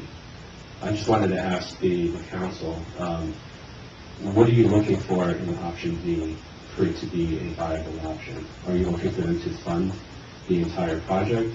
I heard from the majority of people here today that they want to throw out option B. but if the council is asking the attorney to respond, you're pretty much countering, you're negotiating. So I'm just curious, what are you looking for? What's going to make option B, He read, practice? well, you hear when he read the response. Did you not, did you hear him read the response? I did. Yeah, so he mentioned in there what, right now, this is the subcommittee, it actually come from the town committee, came from the subcommittee. So, that response The that he attorney's read. not gonna make the decision, you guys are, right? Right, but it's still at the subcommittee Well, level. the letter that he did read in public, so we're into that. He didn't have to read it. Eliminate the pilot, 100% construction of the affordable housing units. What was the third thing? Oh, that the township doesn't own, Own it, yeah. and the other one was that they build all the units. Okay, and what happens if they say, okay, we'll do that? Well, That only allows the next discussion. Yeah, that's all it does. It allows the next discussion. So, Did you say about the pilot, eliminate the pilot? Yeah, So eliminate the pilot. And then the other thing that I learned today, that I've been coming to these meetings since June, the other thing that I learned today was that the 200 market rate units do not have to be owned. Is that correct? yes. Was that something new that came about? That's been mentioned before, because I think I was the first person to raise that question. That was brought up probably in July already. I raised that question a while ago. Okay, because I was always under the impression that it was going to be owned. You know what, it was. Well, it could be owned, it doesn't have to. It was, no, you're right, because when it was first put out there, it was, I thought it was owned too, and then one day I said, can they be rentals? And that's when the attorney says, oh, you know, nobody ever asked me that, but yes, it could be. That was probably in July, and I'm almost positive it came up with the school that night, but Okay. so I've been to so many meetings, I could be wrong. Sure, I understand. I know, they're all runs together. Yeah. But potentially, you can have 50 affordable and 200 rental. Correct. Yep. Okay, just want to clarify that. Yeah. But I think neither has to be rentals, I think that's important too. So the affordable don't have to be rentals either. No, the affordable, 51 of them has to be. Right. What, no. On the What do you mean Dow project. 51? Not on the Dow. Oh, right. On the Dow project, they don't have to be Right. rentals now. You could have it down, theoretically. You could have 200 market rate rentals. Correct. And 50 owned affordables. Or vice versa. Well, Yeah, but that's correct, that's the... But his real, I think his real question and concern is gonna be rentals, and your answer is... I always thought it was going to be sold units, Yep. owned units. And I can understand how you got that impression, because for the first today- month, that was my impression. That's just like, wait a minute, did I just hear that right? And maybe I didn't catch it in the other meeting, so I'm saying that. Yeah, no, you're right, because for the first month, I was under that impression, then I asked the question one day, and I know he brought it out. Yeah, which is why I clarified it when the person came up. I had mentioned, because she had stated, I said, it's not, no, I'm not making that comment that they didn't own it. Your frustration, I understand, because I've described this whole process as like, you know, the whack-a-mole game on the boardwalk? Yeah. Every time you come in, you think, we got it. He pops up and says, no, you can't do that, affordable. And we're the ones getting last. Yeah, it's- All of us, all of us. It's like- That's why I try to stress, like, we went through all of the impact of crime, the impact on traffic, the impact on education, the impact on the budget in general. We've went through all these questions, and you just get beat down. Then next day, I even think when I call him, hey, I just thought of this, and he goes, well, no, you can't do that, and then he cites another law. I mean, that one woman who spoke said, what pretty much summed it up right, is affordable housing's here, and I don't know how much we can do about it. I would just say a comment personally, I don't live on DD Road, I don't live in that Yeah. immediate development, but if you're gonna put warehouses or considering it, and what's gonna be probably attractive is if they fund all of the affordable housing, or if they build all of it, take your responsibility, I understand Yeah. that. But just understand the impact it's gonna have on those folks that live in that immediate area. You know, the trucks, the noise. It's going to affect the whole town. Right, It's going to affect all of our values. Yep. thank you. Yeah, Thank you. understood, thank you.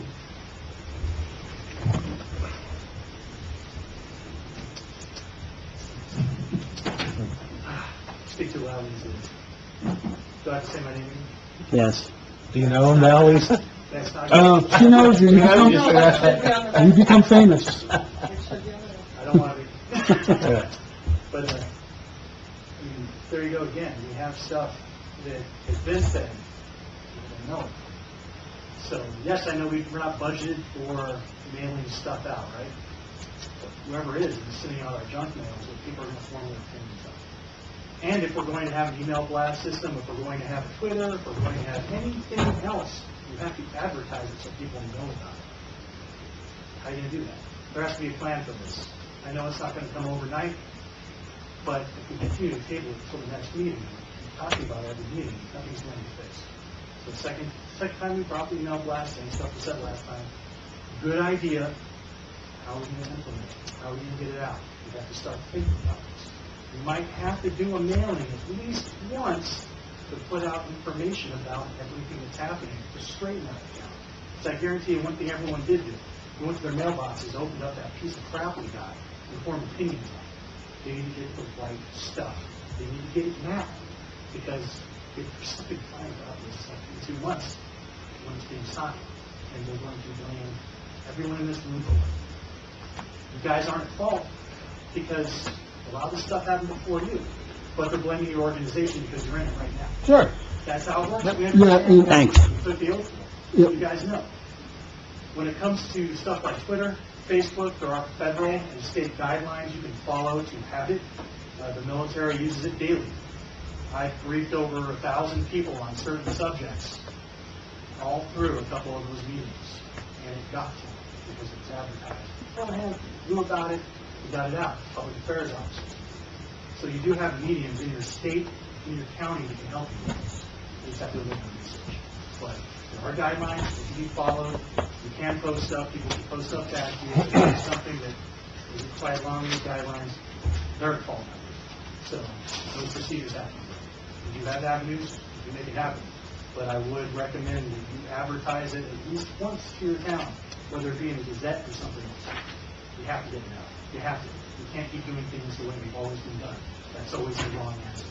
Sticking us where we are now, with you having to explain for 2 hours to 25 or 30 people there, no idea what's going on, what's happening. Right. And they leave here with what? Not a good feeling. Thank you. Yeah, one of the things about what you said about the whack-a-mole and all the different options Yeah. keep coming up, I don't want you to mention we got to make a decision. I agree with you to an extent, so because, like, for instance, if the town voted for option C, and something came to us that would take away option C and build everything on 2 different sites, you probably would want us to investigate that, right? So I understand your frustration, but I don't think we can turn down options when they come to us. We got to still look at them. They may be better than what we have now. You just never know. That's all I'm saying. Totally understand. And you're right, we are going to be held accountable for it, whether it's our fault or not.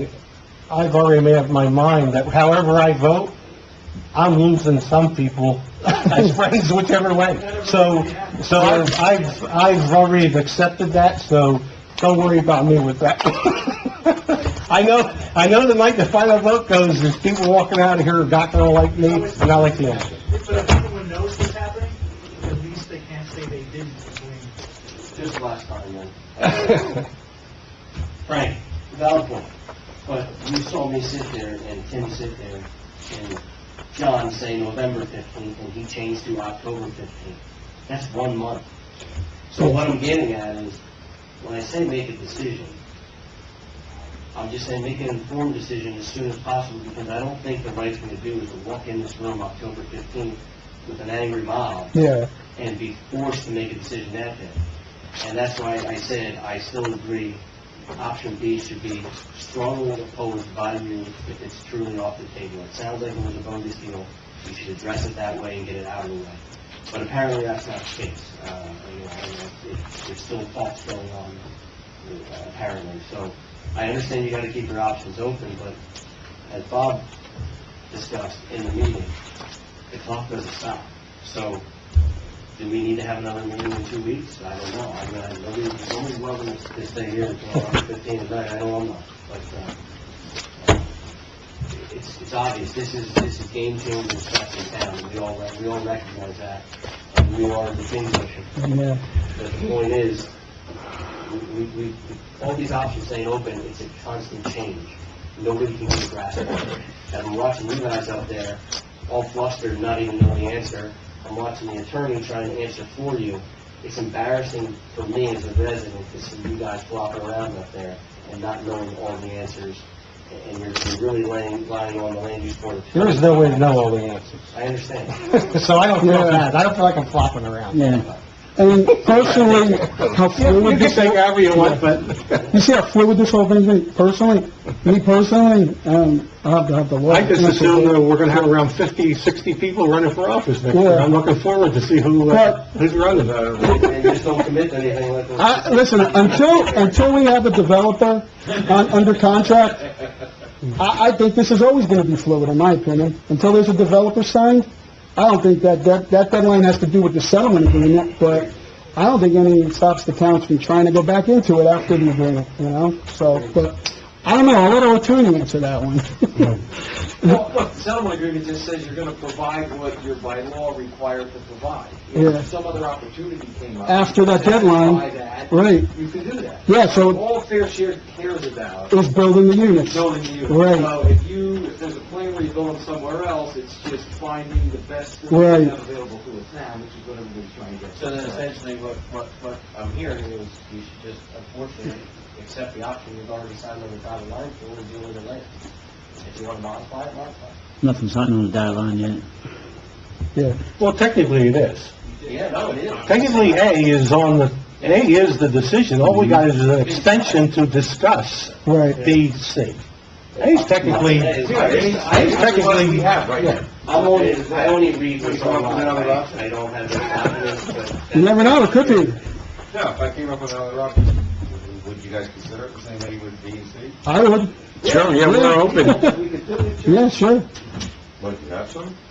You never know. There's a lot of people, I know that with every challenge is a solution.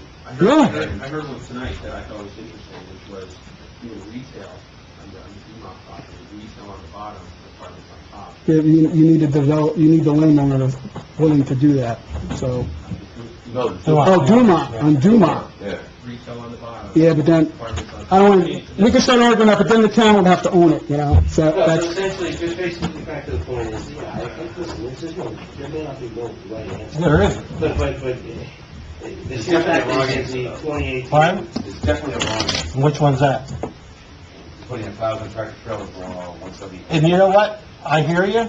I respect your opinion. I've gotten phone calls saying that's definitely I should be wonder who you like got them that. from. Huh? I wonder who you got them from. Residents. Did you get any residents opposing it? Yeah, oh yeah, I got people calling 4A against A, 4B against B, 4C against C.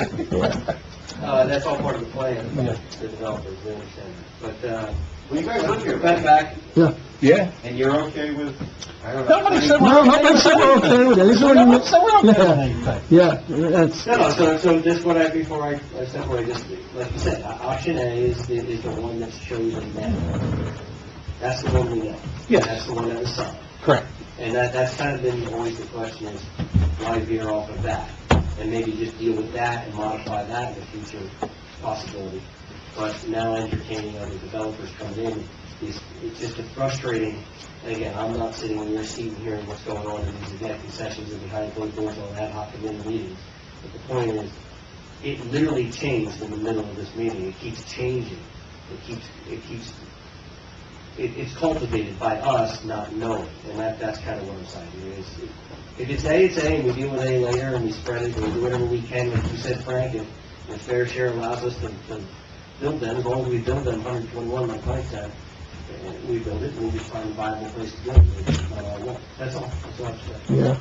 Right. Well, that goes back to what I said, had the MF1 been done when they purchased the property, what we're doing in 90 days, because there could have been an argument for 6 years over, and There could have been a lot of others. I'm the one who bought I brought a developer I brought 8 co units to the old school. I have the plans that sit in my house. I look at them every time I go in my life. But I got shot down by the previous council. It would have been 16 credits for it. Just that's, he's trying to think of an option. I had an option. It got shot down by 4 years from one to All right, that's, okay. Do you have anything else? Motion to close public comment? motion. Motion. All in favor? Aye. Fine. Do we need executive session again for anything? We got a couple of things here. We need that? I can waive the court, discussion. I'm for that. Professional RFPs? Oh, I don't think we need an executive for that, it's just... well, you're talking contracts. Yeah, but we're just asking for quotes. Yeah, well, yeah, but I didn't know, but if we want to put out RFPs for our professionals, does that need to be done in executive, or can it just be done? RFQs. Or RFQs, whatever that one's called, yeah. RFPs, SFQs. Yeah, P, right.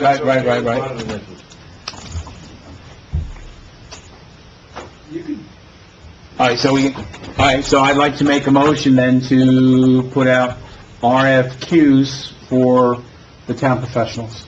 Now? Why aren't we doing that? I tried to do it 2 months ago and No, it got but- shoved. Okay. No. Make the motion and we can talk... Wait, motion, right, yeah. I want to make a motion to put in the RFQs for the town professionals. Everybody want a second? Second. Questions, comments, discussion? Yeah, so I just want to make sure I understand. What professionals are we talking about? Well, I just think, all the professionals, township attorney, township engineer, I guess it's the sewer, Okay. everybody. Is this to implement it in the next budget? Yeah, no, Oh, it's for the next budget. next budget. Oh, Well, okay. because you're not And gonna, most of the 3-year terms, though. That's the thing, the 3-year terms are... Okay. Well, no, the engineer's got a 3-year term, the attorney's all... right, all the attorneys are year to year and stuff like that, but you can't make a decision about changing attorneys in January. You need to discuss it now. Yeah, you're looking you're looking to get this in place so we have something to talk about for the next budget? Yes. Okay. All right. Understood. Thanks. Roll call? Yes. Yes. Yes. Yes. Motion to adjourn? I'll make the motion to adjourn. Second. All in favor? Aye. All right. All right, got out of here today. Not tomorrow. You turn it off for me? Good night. Good night. Huh?